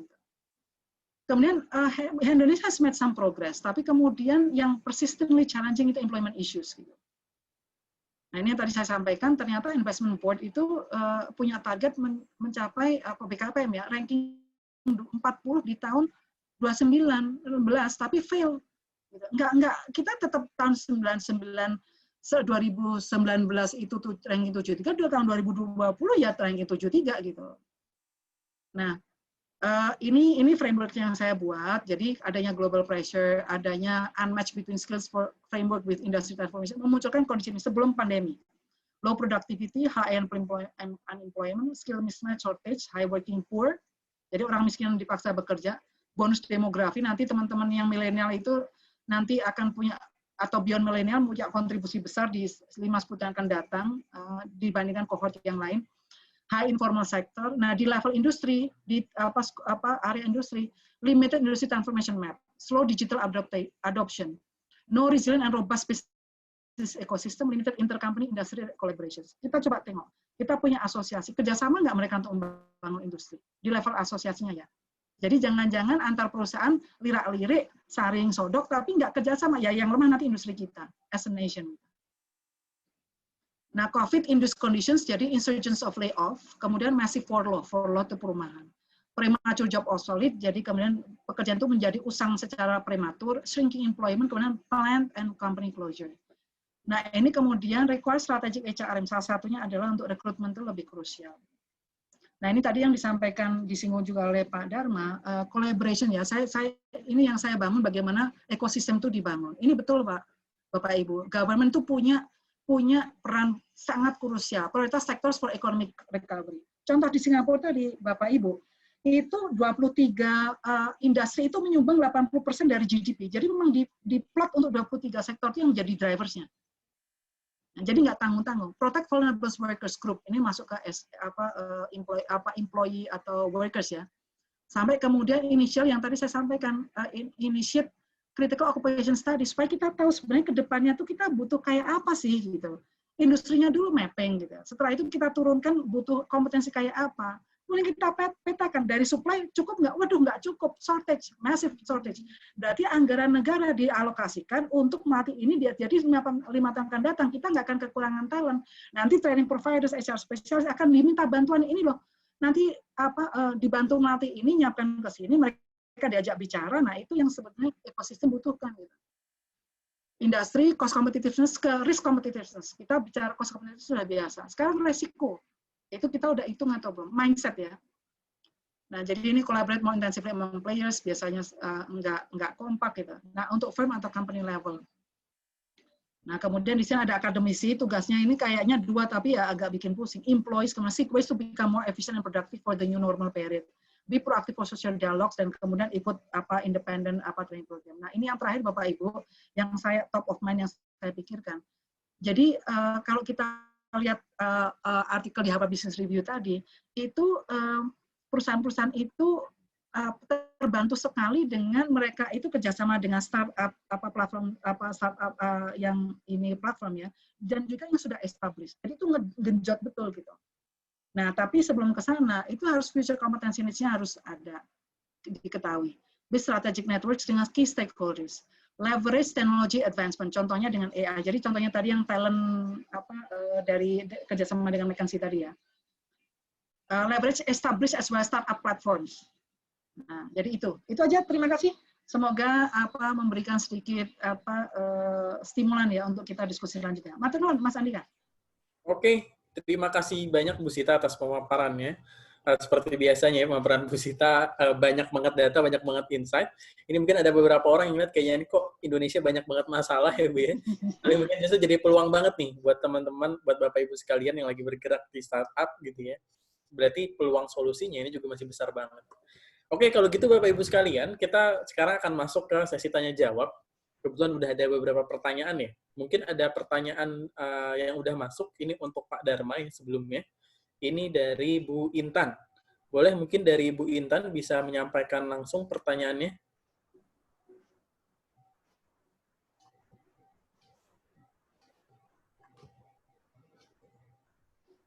Bu Intan. Ya, siang, Mas. Iya, boleh Bu disampaikan langsung mungkin pertanyaannya ke Pak Dharma. Oke, ada pertanyaan yang udah terjawab di chat, mungkin yang belum terjawab aja ya, Mas ya?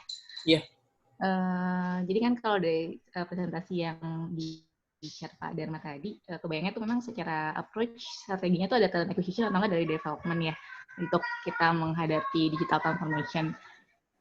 Yang lebih efektif di antara dua itu apakah buy atau build strategi ya? Untuk M-nya sih lebih excel digital transformation sih di company. Kalau kondisi perusahaan saya sekarang tuh memang background-nya kan finance consultant, banyak hire-nya memang accounting background, jadi belum pernah mengarah ke yang fokus ke STEM. Tapi kalau lihat dari perusahaan global, karena kebetulan saya perusahaannya global, itu di teritori lain tuh memang udah mengarah ke rekrutmen STEM. Apakah memang harusnya sudah dimulai?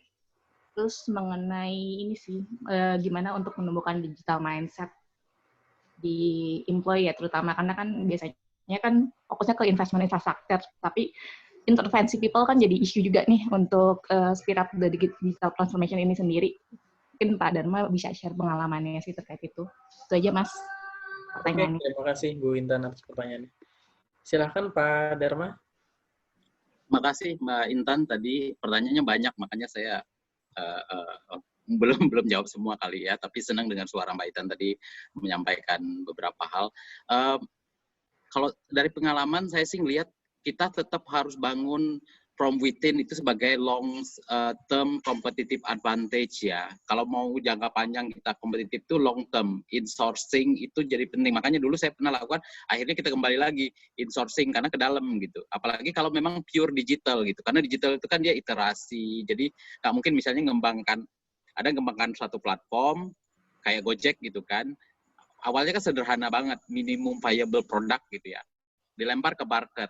Kemudian feedback dari customer-nya, dia harus perbaiki lagi. Nah, Anda kebayangan kalau iterasi itu terjadi terus-menerus, Anda nggak punya developer yang stay, atau dia dulu yang ngebangun nggak punya, istilahnya yang ngerawat bayinya gitu, hilang gitu, maka itu nggak dapet tuh rohnya gitu. Nah, tapi long term, from within. Nah, faktanya kan sekarang, dua hal memang susah gitu, dapetin juga, ngebangunnya nggak gampang dan nggak cepat, sementara bisnis jalan cepat. Nah, mungkin strateginya tadi sebenarnya combine akhirnya kita lakukan. Satu, kita sebenarnya aim-nya itu adalah mengembangkan dari dalam, kita harus bangun gitu. Tetapi sambil kita juga hire dari luar untuk mengisi gap-gap critical skill yang memang harus ada pada saat kita butuhkan. Nah, sebenarnya ada satu lagi, mindset para HR sekarang berpikirnya kan contingency workforce. Workforce itu nggak harus semua dari dalam gitu. Ada borrow strategi, kadang-kadang begitu. Maka kalau misalnya di tempat kita karyawannya cuma 5, tapi yang bekerja di kita begitu menyelesaikan satu proyek itu kan kadang terlibat konsultan, ada outsourcing, ada juga kadang-kadang karyawan kontrak gitu. Bahkan beberapa proyek kita juga cross source gitu. Kasih gitu selesai gitu. Nah, itu sebenarnya bisa untuk beberapa hal dilakukan. Jadi combine aja. Bagaimana kita mix antara buy, build, kemudian buy, dan kemudian borrow gitu. Tapi di digital ini kalau Anda punya talentnya di internal itu jadi kompetitif gitu. Nah, pertanyaan berikutnya terkait dengan gimana kalau majoritinya kan nggak STEM, terus gimana? Nah, pengalaman saya ternyata memang menarik. Itu digital itu bukan ternyata hanya terkait dengan masalah STEM gitu. Kan kita bicara digital mindset gitu. Nggak harus begitu. Yang penting itu tadi mindset. Nah, skill-skill yang tadi, beberapa hal tadi itu masih bisa dilatih. Makanya memang banyak perusahaan sekarang sambil, karena skill set-nya itu bisa dilatih gitu. Mereka bisa belajar. Makanya perusahaan-perusahaan seperti ini yang diinisiasi sama Mas Andika dan teman-teman itu bikin learning platform itu salah satunya bangun skill set digital gitu, dan sifatnya micro learning. Kadang-kadang di wilayah 3 minggu dia udah bisa berlatih, kemudian belajar sendiri gitu along the way. Nah, makanya learning agility-nya jadi penting. Sekarang semua orang belajarnya pakai micro learning gitu. Anak saya kalau belajar bahasa Inggris sambil-sambil dia mentok apa, dia lihat gitu, dia tanya gitu. Terus sampai dia lama-lama fasih gitu. Maka sebenarnya untuk background apakah accounting, finance, dan bisnis itu bukan STEM gitu, kemudian menghambat kita digital transformasi, enggak. Justru problem sekarang yang waktu kita melakukan digital transformation justru datang dari background orang-orang yang basicnya nggak STEM, nggak punya mindset digital, kemudian dia berpikirnya sangat dengan old school ini gitu, tata kelolanya gitu. Jadi misalnya kayak finance, dia pakainya kan rigid banget gitu. Nah, ini di digital transformation kadang-kadang dia nggak bekerja, itu kebenturan. Itu yang kalau di challenge kita sebutnya governance dan funding. Governance itu tata kelola terhadap digitalisasi itu juga sangat berbeda. Kemudian tadi bagaimana membangun digital mindset gitu ya. Nah, kalau kami melakukan dulu, saya believe gitu ya, melakukannya itu nggak ada cara lain melalui eksperimentasi gitu ya. Ada harus coba gitu, belajar, ketemu problemnya gitu. Kalau di digital itu kita kerjain lebih awal, gagal lebih awal. Try fast, fail fast gitu ya kan. Fail earlier gitu, itu lebih bagus. Karena itu akan membangun mindset kita, oh ternyata digital itu ya memang trier, kita back lagi ke basic question-nya ini apa yang dibutuhkan oleh perusahaan. Dari dengan melakukan itu kita tahu, kita juga secara sadar kemana mengembangkan mindset orang. Ternyata, oh digital ternyata boleh kok buat kesalahan gitu. Oh ternyata kalau digital itu ternyata harus gini, mindset-nya harus selalu lihat customer centricity gitu. Dia akan mentok. Nah, saya waktu itu bikin eksperimentasi project-project begitu cukup banyak di dalam. Nah, mereka mungkin expose sekitar 6 bulan. Setelah itu mereka akan kembali ke tempatnya. Dia udah punya digital mindset dan kemudian juga melakukan di tempatnya dan terus gitu. Itu akan lebih cepat gitu. Digital culture lebih cepat terbentuk, digital talent juga lebih cepat muncul karena kita experimentation gitu. Nah, cuma approach-nya sudah menggunakan approach mindset dari digital. Cara mengimplannya salah satunya begitu ya yang saya bisa sharing. Makasih Mbak, dan mudah-mudahan cukup menjawab. Oke, terima kasih Pak Dharma. Dari Pak David Wongso mungkin ada tambahan Pak, silakan. Ya, terima kasih Pak Andika. Saya mewakili Transit, kebetulan kami headhunter dan sering berhubungan dengan diaspora talent ya di luar negeri. Masukan saya adalah gini, kuliah di luar negeri kan mahal sekali ya kalau tanpa beasiswa. Jadi kalau kita mengundang talenta-talenta ini pulang, terutama saya concern-nya sebenarnya yang bisa memakai mereka kan juga termasuk dunia pendidikan ya. Saya pernah tanya, kalau saya punya gelar S3 dan mengajar di misalnya perguruan tinggi swasta di Jakarta, gajinya berapa gitu ya? Katanya mulainya 5 juta, padahal S3 loh ya. Nah, saya kaget sekali gitu ya. Jadi kita bisa melihat gap talenta diaspora itu dengan digital talent seperti tadi Bapak Ibu bilang, mereka ditawari jadi PR di berbagai negara. Lalu kita undang mereka balik, mereka disuruh mengembangkan talenta mahasiswa itu, perguruan tinggi Jakarta hanya menghargai mereka 5 juta. Itu sangat sedih gitu ya. Mungkin tahun depan sudah sama dengan gaji UMR gitu kan. Nah ini perlu satu catatan. Hal yang kedua adalah membawa pulang mereka itu, mereka juga membandingkan quality of life yang mereka sudah lihat di luar negeri ya. Jadi itu juga perlu diperbaiki daya tariknya, mulai dari misalnya infrastruktur digital. Saya tinggal di Jakarta, provider internet saja itu dalam seminggu bisa mati hidup ya. Itu kita yang tinggal di Jakarta loh ya. Gimana yang di luar Jawa gitu kan. Dan ini sangat kelihatan gap-nya, digital divide-nya ketika anak-anak ini kita sekolah dari rumah, work from home. Itu sangat kelihatan gap-nya. Jadi itu perlu ditingkatkan.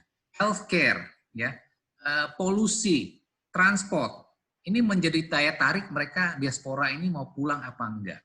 Dan kadang-kadang selalu muncul politik identitas. Jadi itu juga menjadi kendala kan mereka mau pulang untuk berkarya di Indonesia. Hal-hal ini adalah PR kita bersama gitu ya, yang mungkin menjadi masukan dari saya. Terima kasih. Oke, terima kasih Pak David. Ini tadi dari pemaparannya Pak David secara singkat, saya ngelihat Bu Sita senyumnya lebar sekali.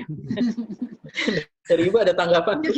Gini Pak David, saya dulu di Melbourne Uni ya, mau selesai S3, ditawarin Pak, Sari, would you like to stay here and teach here? No. Saya bilang gini, saya cinta UGM, saya cinta Indonesia. Setelah di sini teman-teman saya Pak, sudah menjelang profesor, saya belum profesor. Jadi saya kemudian, saya jadi, wah ini berarti saya kalau istilah di akademik ada yang namanya komitmen afektif Pak. Komitmen afektif itu yang susah dibaca. Jadi kita tidak gampang tawarin uang. Di sana Pak, gelar selesai S3, ya itu di Melbourne ya, di daerah Melbourne yang biaya hidupnya cukup tinggi. Itu seingat saya itu $100,000 Pak setahun ya. Setahun. Jadi ya di sini ya, ini bukan rahasia. Saya kan gaji pegawai negeri Pak. Ya Bapak lihat kalau golongan 3C, 3D berapa lah? Mungkin ya rata-rata sama dengan UMR-nya DKI. Gitu ya, Pak. Jadi memang kita mau talent itu kan kesebar, Pak. Tadi yang Pak Dharma sampaikan, talent itu kita bisa yang skill, bisa kemudian yang sifatnya itu knowledge. Jadi jangan semuanya ke skill juga, nanti nggak ada yang mikir konsep, Pak. Ya kan? Yang skill ada jurusannya. Nah, ini yang model saya pernah ke Jerman tuh dipelajari di Jerman, Pak. Jadi sejak anak SMP itu ditanya mau jurusan langsung kerja, masuk ke vokasi, atau kemudian mau yang jurusan jadi pemikir gitu. Pemikir bukan berarti yang vokasi nggak mikir ya Pak, artinya masuk ke jurusan yang akademik. Nanti di tengah-tengah kan ini anak masih SMA, bisa berubah pikiran, dia bisa cross lagi Pak. Yang vokasi saya mau ke pendidikan, yang pendidikan bisa ke sana. Nah, saya punya laporan dari Business Roundtable-nya US Pak tahun 2017. Itu tadi saya karena ingat saya cari dokumennya, itu ada sekitar 62 perusahaan besar di Amerika. Saya coba kutip 3M dan Boeing. 3M dan Boeing itu dia untuk mengakselerasi STEM tadi dan digital mindset, dia itu nijon Pak, nijon di sekolah, dia bangun sekolah di dekat lokasi pabriknya. Jadi kurikulumnya sekolah itu dipaskan dengan kebutuhan dia. Jadi anak-anak, kan nggak boleh kita meng-hire anak 16 tahun, 17 tahun, nanti child labor kan Pak. Tapi mereka dimagangkan. Jerman juga sama. Jadi begitu mereka itu dan kurikulumnya berubah Pak, kurikulum di sekolah itu sangat menyesuaikan dengan kebutuhan industri yang tadi saya sampaikan, demand driven. Nah sayangnya kita terlibat di Kementerian Ketenagakerjaan itu membuat itu uangnya setengah mati Pak, uangnya sangat. Jadi kemudian betul Pak, antara akademisi dengan praktisi digital divide. Kemudian kami nyari dosen Pak, itu nggak banyak tetap, yang pintar-pintar jadi apa? Ke tempatnya mungkin Pak David, ke tempatnya Pak Dharma, yang jadi dosen tuh benar-benar nggak mau keluar dari Jogja Pak. Jadi kalau bukaan oprek nggak ada yang mau gitu. Udah gitu suruh sekolah S3 cari beasiswa sendiri apa nggak sakit perut gitu. Pulang-pulang berapa Pak? 5 juta. Itu mungkin level UPH ya Pak ya. Kalau level UGM lebih rendah lagi.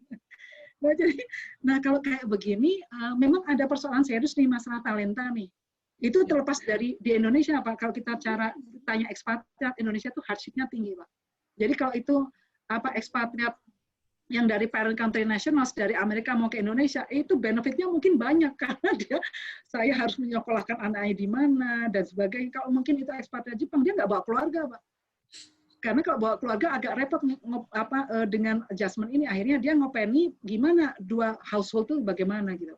Nah jadi ini ada persoalan yang cukup serius. Nah saya setuju Pak, infrastruktur kita, apalagi setelah pandemi ini kan kita digital divide kita sejak saya tadi matur ke Pak Dharma, saya disertasi salah satunya tuh di Telkom.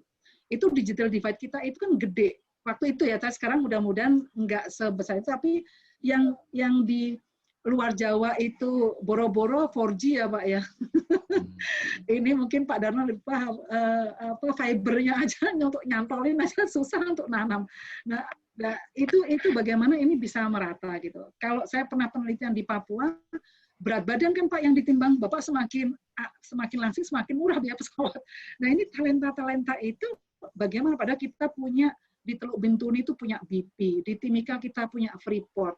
Akhirnya kita merekrut orang lokal nggak puas MNC-nya, misalnya gitu ya Pak. Jadi ini kemudian terjadi gesekan Pak dengan tempat gitu. Ini PR-nya siapa nih kan bertanya gitu. Kemudian isinya orang-orang Jakarta. Dibilang ini orang pusat nggak ada putra daerah. Jadi ini persoalannya sebenarnya cukup saya bilang tadi cukup kronis berpuluh tahun, tapi kok kayak nggak istilahnya Butejo itu nggak solutif tuh. Nah ini Mas ini Pak David ini mungkin hanya sekapur pengalaman curcol dikit ya. Monggo. Iya, Bu Sita, aku jadi tertarik tahu lebih lanjut, Bu. Kan kondisinya seperti itu tadi yang Ibu sampaikan. Nah, kira-kira apa sih, Bu, sekarang nih yang dari program pemerintah gitu ya, yang sebenarnya nih paling bisa untuk kita coba ajukan kerjasama mungkin, biar seenggaknya nih permasalahan ini nih bisa mulai lah kita coba untuk selesaikan bareng-bareng gitu. Saya kebetulan terlibat di Komite Vokasi dan Produktivitas di DIY, karena saya tinggal di Jogja ya, di DIY. Itu kerjasama triple helix, jadi Kadin, kemudian pemerintah, dan kemudian perguruan tinggi. Jadi maunya Kadin itu, mestinya Kadin itu kan meng-capture industri. Sayangnya, mungkin Mas Andika juga punya data, keanggotaan Kadin kita itu kan belum menyeluruh, belum ada paksaan harus jadi anggota Kadin. Kalau nggak punya kepentingan mungkin agak gimana ya masuk. Padahal kan ini motret dan kemudian sebagai concerted action di level industri gitu. Nah kalau di Jogja itu kita lebih enak karena kita punya sultan. Ya sultan bilang apa semua ya Pak Kanjeng ya pokoknya satu lah. Tapi daerah lain itu begitu demokratis gitu. Nah, kajian di Kadin, Pak, ini Kadin itu di Kerawang, Pak. Di Kerawang itu kebetulan motornya itu Toyota, itu membangun ekosistem vokasi, Pak, di Kerawang dan Bekasi. Itu harus komitmen dari kepala daerah, karena itu di Kerawang levelnya berarti bupati. Nah, kebetulan di Kerawang itu kan ada daerah industri, Pak, ya. Salah satunya Toyota ada di situ yang terbesar. Jadi kemudian orang-orangnya HR itu disekonded, diwakafkan untuk membantu membangun vokasi di Kerawang. Mengidentifikasi, ini SMK-nya di data. Ada SMK ini, loh industrinya kok nggak ada di Kerawang. Nah ini buat apa kita bukan buat SMK, kemudian nggak mengarah, nggak bisa ditangkap oleh industri. Nah tadi pertanyaan Mas Andika, ini kan butuh kerjasama banyak pihak. Pemerintah nggak bisa menyediakan training ataupun itu nggak bisa, tetap harus melibatkan semua stakeholders. Baik punya pemerintah sendiri, BLK, ataupun punya swasta. Nah, peluang ini besar sebenarnya. Cuman kalau saya melihat yang harus jadi aktor utamanya mestinya pemerintah gitu. Mestinya pemerintah dengan contoh Singapura. Tapi kalau di Amerika itu initiative bisa by company, kayak Boeing punya sendiri, nanti 3M punya sendiri. Tapi ngijon Pak David, Pak Andika. Ngijon artinya masuk ke sekolah, bangun kurikulumnya di situ. Nah, sekarang pertanyaan adalah kurikulum sekolah itu binding apa enggak? Jangan-jangan kurikulum sekolah kaku banget, jadi nggak bisa belok kiri kanan. Itu studi kita di Alpha Group, Pak. Alpha Group itu bikin kayak sekolah, kayak bikin apa di daerah Jawa Timur. Dia bangun kayak mini supermarket supaya nanti orang pada ngerti tentang bisnis retail. Dibantu oleh Alpha Group, tapi kalau Alpha Group cabut, ini nggak kopen gitu. Jadi ternyata ada persoalan di masalah kurikulum dan sebagainya. Jadi nggak bisa self-funding, nggak bisa self-running. Nah ini persoalannya menjadi, wah kita berdiskusi ini bisa sampai 3 hari 3 malam Pak David. Tapi ini menarik karena kemudian satu memberikan peluang pada teman-teman HR profesional atau headhunter dari segmen yang lah skill base gitu, sampai kemudian knowledge base itu sebenarnya ada peluang semua. Gitu. Itu sih kalau saya sih pakai mindset optimisme meskipun data yang sajikan agak melas-melas, tapi kalau saya punya mindset optimisme itu Mas Andika. Oke, terima kasih Bu Sita. Saya tertarik jadinya dari apa yang disampaikan Bu Sita, mau tanya lagi kepada Herman nih, Pak. Kalau dari sudut pandang industrinya, Pak, itu sebenarnya kalau misalkan sebelumnya, Pak, pengalamannya di Telkom maupun sekarang di Kimia Farma, itu gimana sih Pak upayanya dari kebutuhan talentnya yang Bapak milikin, itu apakah Bapak pernah udah mengupayakan upaya-upaya biar jadinya dari pendidikan nih ada supply yang jauh lebih relevan gitu Pak. Misalkan apakah bangun pembicaraan ke universitas-universitas top di Indonesia mungkin atau ke politeknik, itu apa aja sih Pak kira-kira upayanya? Iya, diskusi yang menarik, makasih Mas Andika. Mungkin nambahkan dikit, jadi tadi kan diskusinya seru banget tuh Bu Sari dengan Pak David gitu ya. Benar banget itu, dulu waktu di Telco itu, karena mengalami digital talent gap begitu, ngerasa kurang banget, dan seperti benar banget yang dibilang Pak David tadi, hire dari luar juga problem juga gitu, karena mereka juga banyak pertanyaannya kan begitu masuk ke kita, dan saya juga ngerasa bersalah kalau tidak bisa menyediakan sesuatu yang cukup bisa mengengage mereka kan gitu.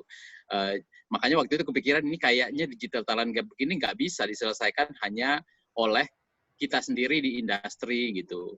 Jadi waktu itu ya itu mungkin inisiatif seperti Triple Helix tadi gitu ya, pemerintah harus terlibat, itu hanya itu yang bisa memungkinkan kita semua bisa hidup, bisa kemudian talentnya juga bisa dapat hal yang positif dari ini gitu. Nah, terkait pertanyaan Mas Andika tadi yang terkait dengan bagaimana sih inisiatif dari sisi perusahaan gitu ya. Ada beberapa hal yang dilakukan yang sudah pasti upgrade kompetensi skill ya. Karena tadi problemnya memang kalau dulu Bu Sita lihatnya dulu gap gitu ya, nggak tahu sekarang. Nah, saya bilang gapnya makin gede Bu. Karena digital itu tumbuhnya lebih cepat dibanding kemampuan kita buat menyelesaikan problem digital divide tadi gitu. Jadi kita nggak melakukan apa-apa, tapi di luar sana udah cepet, apalagi ditambah COVID gitu, itu kan cepet banget langsung udah kayak semalam dibalik gitu sama COVID gitu, kita digital gitu. Nah, jadi makin besar gapnya. Nah, kita pasti di perusahaan itu melakukan edukasi untuk future of work gitu ya. Jadi beberapa skill baru itu kita siapkan sekarang. Nah, baik itu hard skill maupun soft skill-nya. Kemudian yang kedua, kami juga membridging dengan universitas dan juga lembaga Kemenaker gitu ya. Kita banyak perusahaan sekarang kan mengimplementasi apa disebut dengan internship program. baik itu magang pasca kerja. Jadi untuk salah satu problem dari para lulusan perguruan tinggi itu kan mencari pekerjaan itu adalah karena mereka nggak punya pengalaman, begitu katanya. Jadi ini jadi lingkaran-lingkaran yang nggak putus-putus karena mereka harus punya pengalaman dulu, atau perusahaan yang ngerasa mereka nggak relevan kalau nggak punya pengalaman gitu. Nah sekarang gimana caranya punya pengalaman kalau nggak punya kesempatan kan gitu, nggak balik-balik. Akhirnya dibuatlah program magang. Magang itu adalah cara mulia gitu ya untuk memberikan kesempatan ke mereka mendapatkan pengalaman di perusahaan-perusahaan besar. Nah, kemudian magang itu pasca kerja. Jadi setelah lulus, mereka magang dulu sebelum masuk dunia kerja. Jadi dengan pengalaman itu, misalnya di Kimia Farma, dia bisa bilang nih, saya sebagai ahli kesehatan atau ahli farmasi udah pernah magang di Kimia Farma sekian, 6 bulan atau 1 tahun, bahkan sampai 2 tahun kita buka gitu. Sehingga mudah dia untuk mendapatkan pekerjaan. Kemudian ada lagi, kami menginisiasi di BUMN melalui Forum Human Capital Indonesia, misalnya dengan lebih dari 300 perguruan tinggi, Bu, salah satunya UGM juga gitu. Bahkan di beberapa perguruan tinggi yang kecil-kecil, di kadang-kadang kami juga bertahu di kabupaten ada perguruan tingginya gitu ya. Apa disebut dengan program magang bersertifikat. Jadi itu mahasiswa itu dalam 6 bulan terakhir di mereka itu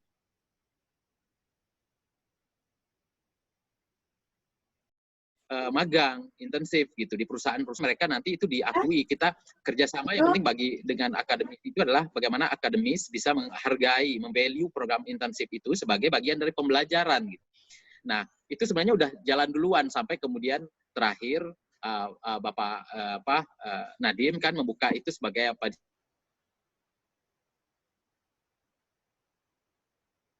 gitu. Alhamdulillah, karena sebenarnya kami di industri karena kebutuhan sih Bu. Jadi waktu itu kita melakukan, bahkan beberapa universitas. Nah problemnya begini nih Pak David, challenge juga di internal.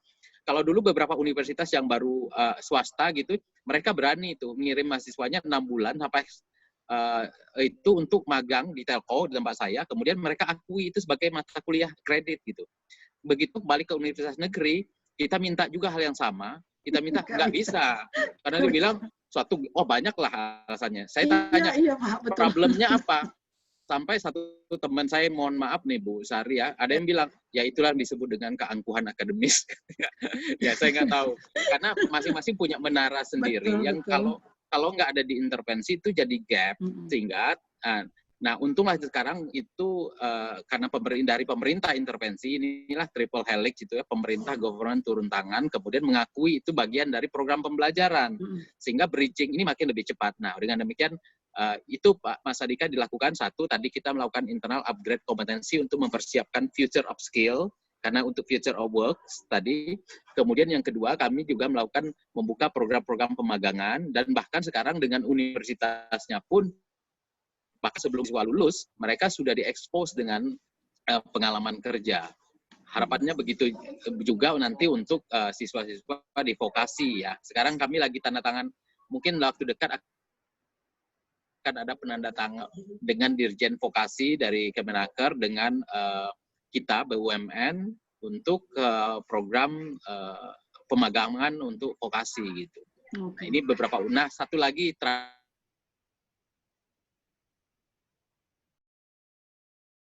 hari ini untuk membantu program-program bootcamp, digital talent, dan seterusnya. Gitu. Nah ini memang mau nggak mau saya katakan harus sama-sama, itu yang di ekosistem kolaborasi, bisa masalah ini diselesaikan sendiri-sendiri begitu. Terima kasih. Terima kasih Pak Dharma. Dari Bu Sita mungkin ada tanggapan Bu? Saya mau mencontohkan begini, misalnya di industri otomotif, kenapa tadi yang disampaikan Pak Dharma sangat relevan. Di industri otomotif kita diskusikan masih mobil tanpa awak ya, tanpa sopir. Padahal di dunia sana itu sudah mobil terbang gitu. Jadi mobil terbang itu bukan cuma wacana. Nah kita mobil terbang bagaimana bisa nyangkut pohon kelapa kan? Dari perusahaan-perusahaan telco kayak Telkom gitu ya, karena ada butuh satelit Pak Dharma. Saya nggak ngerti teknis ya, butuh satelit supaya ini antar kendaraan itu harus berkomunikasi, satu itu. Antar merek kendaraan juga harus punya sama-sama komunikasi. Jadi satu produsennya A, satu produsennya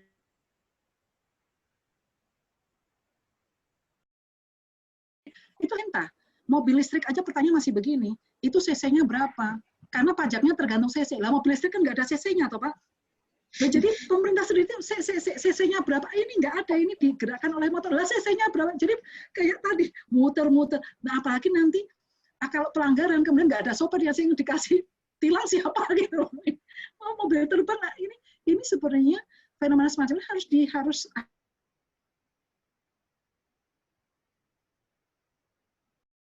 teman-teman praktisi HR itu untuk mendorong, karena kita selama ini nggak bisa hanya satu profesi, nggak bisa satu industri. Kadang-kadang kita nyenggol industri sebelahnya. Kayak misalnya terkait dengan mobil terbang tadi, kalau kita ke satelit ternyata kita bicara talent, ahli hukum aerospace itu di Indonesia cuma ada 9 atau 8. Satunya ITB, satunya di Singapura, satunya dibajak Rusia mau ke Australia. Yang lain tidak terdeteksi. Padahal nanti kok ada semacam ini, kok ada perselisihan di aerospace, itu kan butuh ahli hukum ini. Nah itu kan terkait dengan kita mau industrinya kemana, nyenggolnya ke perguruan tinggi tadi Pak Dharma sampaikan. Karena kita butuh ahli-ahli itu. Nah ini harus concerted action. Mudah-mudahan Pak Wikan mungkin tadi yang disebutkan Pak Dharma kan Dirjen Vokasi di Kemendikbud Pak. Pak Wikan Dirjennya itu mungkin mudah-mudahan bisa lebih concerted ya. Jadi itu ya Pak. Kan Pak Wikan ya, Mas Wikan Sakarinto. Iya. Ya betul dengan beliau. Ya jadi mudah-mudahan Mas Wikan bisa lebih mengharmonikan dan kemudian kalau saya melihat peran nanti HR spesialis seperti Bapak Ibu rekrutmen itu headhunter itu menjadi lebih krusial kalau saya bilang karena butuh kompetensi set yang berbeda. Sayangnya faktor pendukungnya masih setengah semangat, setengah enggak semangat gitu. Yang pemerintah dan sebagainya masih kerja sih, tapi nggak tahu ke arah yang kalau nggak greget, mungkin teman bisnis agak greget gitu. Itu aja sih Mas Andika, daripada saya nanti kemana-mana. Oke, terima kasih Bu Sita, menarik banget ya pemaparannya. Nah, Bapak Ibu sekalian, saya izin coba share sedikit kali ya. Acara ini diinisiasi oleh Rakemin Academy. Kita memang melihat ada permasalahan ini di ekosistem hiring-nya kita. Nah, Rakemin Academy sekarang lagi coba untuk nge-propose solusi, harapannya bisa ngebangun ekosistem ya untuk hiring-nya kita. Yang belum.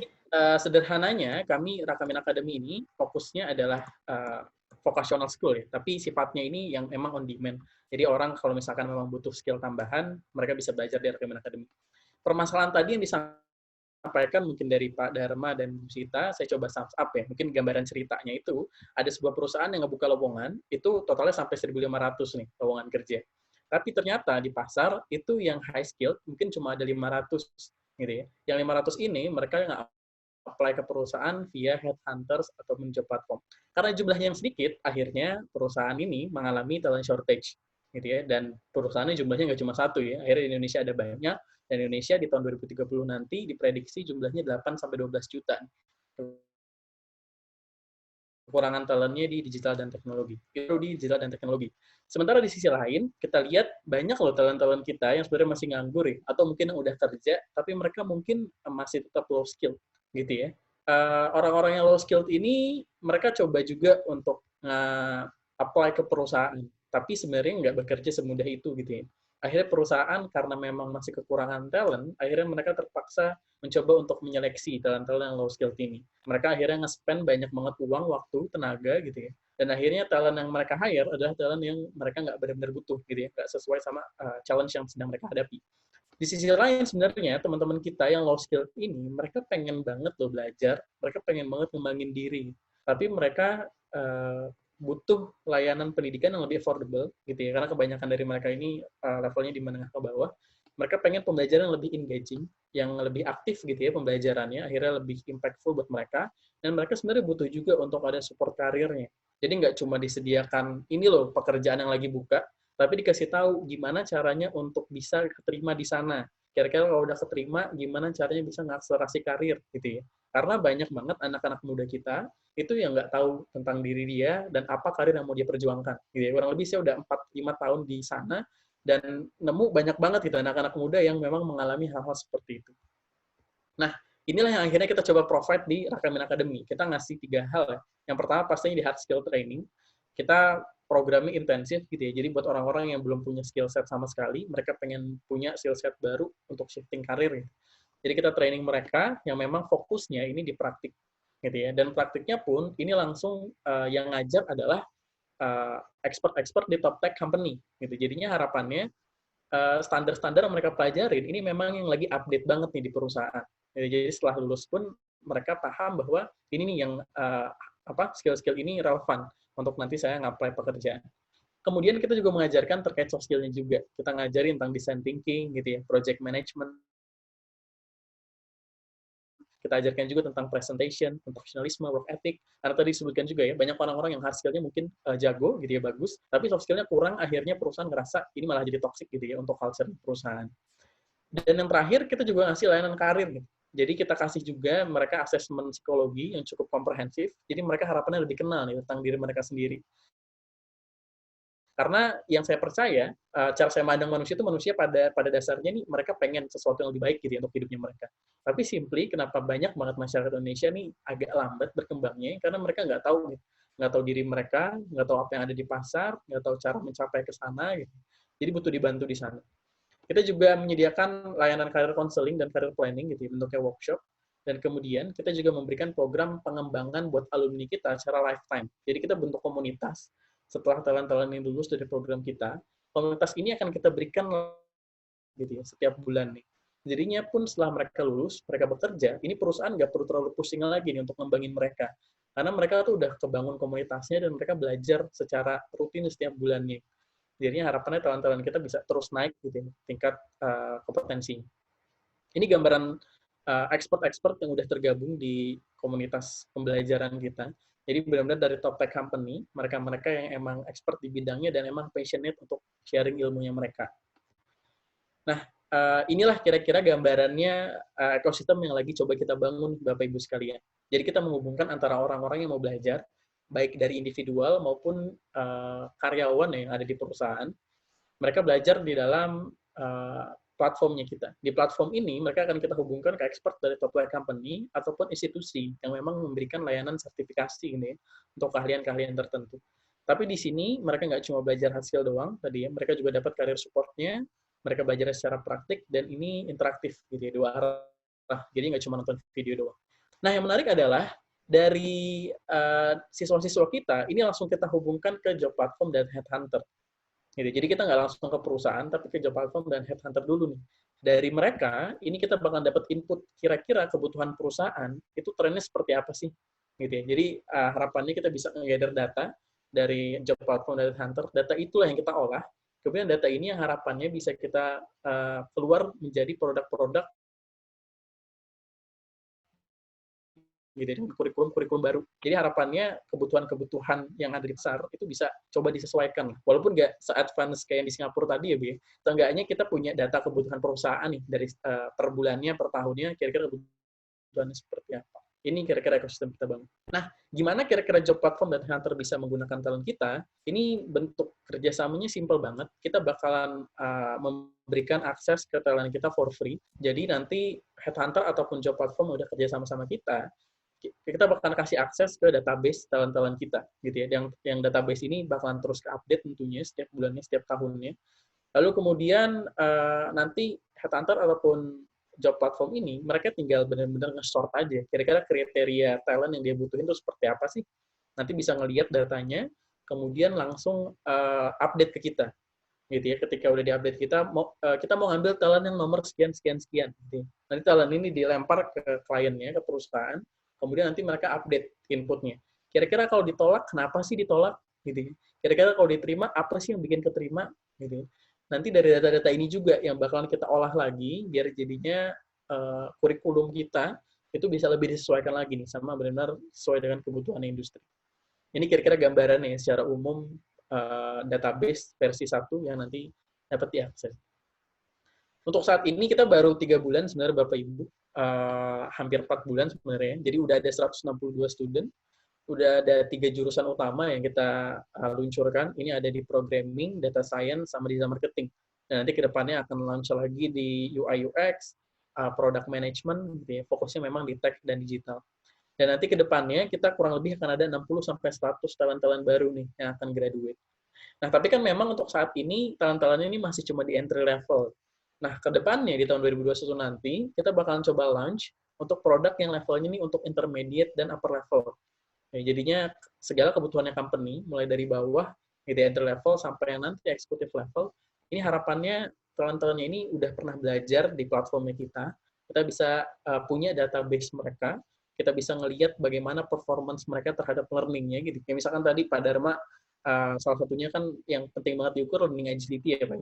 Itu salah satunya mungkin bisa dilihat juga nih, seberapa aktif mereka untuk ngembangin diri mereka, seberapa banyak portofolio yang mereka upload. Gitu. Ini jadi tanda bahwa emang talent ini aktif banget untuk ngembangin diri dan nyesuaiin sama kebutuhan zaman. Ini kira-kira kondisi kita saat ini. Nah, ini mungkin yang bisa saya sampaikan ya. Jadi ini upaya yang sedang kita lakukan di Rakamin Academy. Harapannya jadinya kita bisa kolaborasi nih, Bapak Ibu yang dari Headhunter ataupun job platform, kita bisa nge-supply talentnya pun dari company, nanti bisa lebih, tadi yang disarankan oleh Bu Sita, ini punya perencanaan lebih detail lagi terkait dengan kebutuhan talentnya. Akhirnya inilah yang bisa coba kita fasilitasi, karena nanti ke depannya akan ada juga nih lembaga-lembaga pendidikan yang masuk ke platformnya Rakamin, dan data itu bakalan kita open ke mereka, gitu ya. Jadinya mereka bisa menyesuaikan kurikulum sesuai dengan kebutuhan dari perusahaan. Karena kan agak susah juga ya Bapak Ibu, kalau misalkan tadi kita memaksakan kampus-kampus yang udah besar gitu ya, maupun yang masih kecil untuk menyesuaikan dengan perkembangan zaman dengan sebegitu cepatnya. Gitu. Karena mungkin ada peraturan-peraturan yang cukup rigid, ada birokrasi yang cukup rigid dari pemerintah. Akhirnya kita coba cari solusi lain gitu ya, yang mungkin bisa mensubstitusi gitu ya, atau mungkin jadi komplementer, biar jadinya ekosistemnya bisa tetap berkembang. Jadi nanti mungkin kalau misalkan lulusan-lulusan kampus dan dirasa masih kurang siap gitu ya untuk kerja, mungkin salah satu solusinya selain magang bisa masuk ke dalam platformnya Rakamin, barulah dari sini mereka diakselerasi skillnya dan akhirnya bisa lebih sesuai dengan kebutuhan pasar. Mungkin itu yang bisa saya sampaikan. Oke, kalau gitu terima kasih banyak Bapak Ibu sekalian atas waktunya ya udah mau berdiskusi di sesi webinar kali ini. Kedepannya mungkin kita akan ada beberapa webinar lagi yang membahas bagaimana biar jadinya masing-masing dari kita nih yang bisa terlibat ya di dalam ekosistem hiring tadi, ini bisa memberikan kontribusi yang jauh lebih bagus lagi. Terima kasih juga untuk Pak Dharma dan Bu Sita atas waktunya ya, Pak, Bu. Iya, izin nanti materi hari ini bakalan ini udah kita rekam dan mungkin nanti akan kita bagikan ya peserta-peserta. Ya, baik. Oke, sama-sama. Terima kasih. Terima kasih. Semoga maju terus ya Rakamin ya, semangat ya. Bapak Ibu semua salam sehat.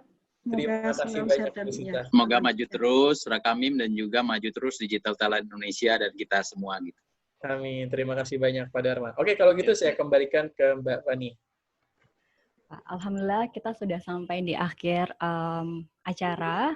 Pastinya saya benar-benar saya pun dapat merasakan begitu antusiasmenya para pembicara memaparkan materi, bagaimana kita juga jadinya bisa sama-sama untuk punya visi misi memperbaiki ekosistem perekrutan di Indonesia. Nah, sebelum saya tutup, mungkin sesi untuk dokumentasi ya. Sesi dokumentasi ini online. Mungkin Bapak Ibu juga bisa yang belum mengaktifkan video bisa mengaktifkan. Jadi kita bisa sama-sama bisa melihat nih satu sama lain yang mungkin nanti ke depannya bisa sama-sama kerjasama mungkin dari pribadi maupun institusi. Oke. Wah. Ya. Baik. Bisa kasih senyum terbaiknya ya Bapak Ibu ya. Baik. 1, 2, 3. Oke. Mungkin masih ada lagi yang ingin mengaktifkan videonya. Kita bisa foto sekali lagi. 1, 2, 3. Oke.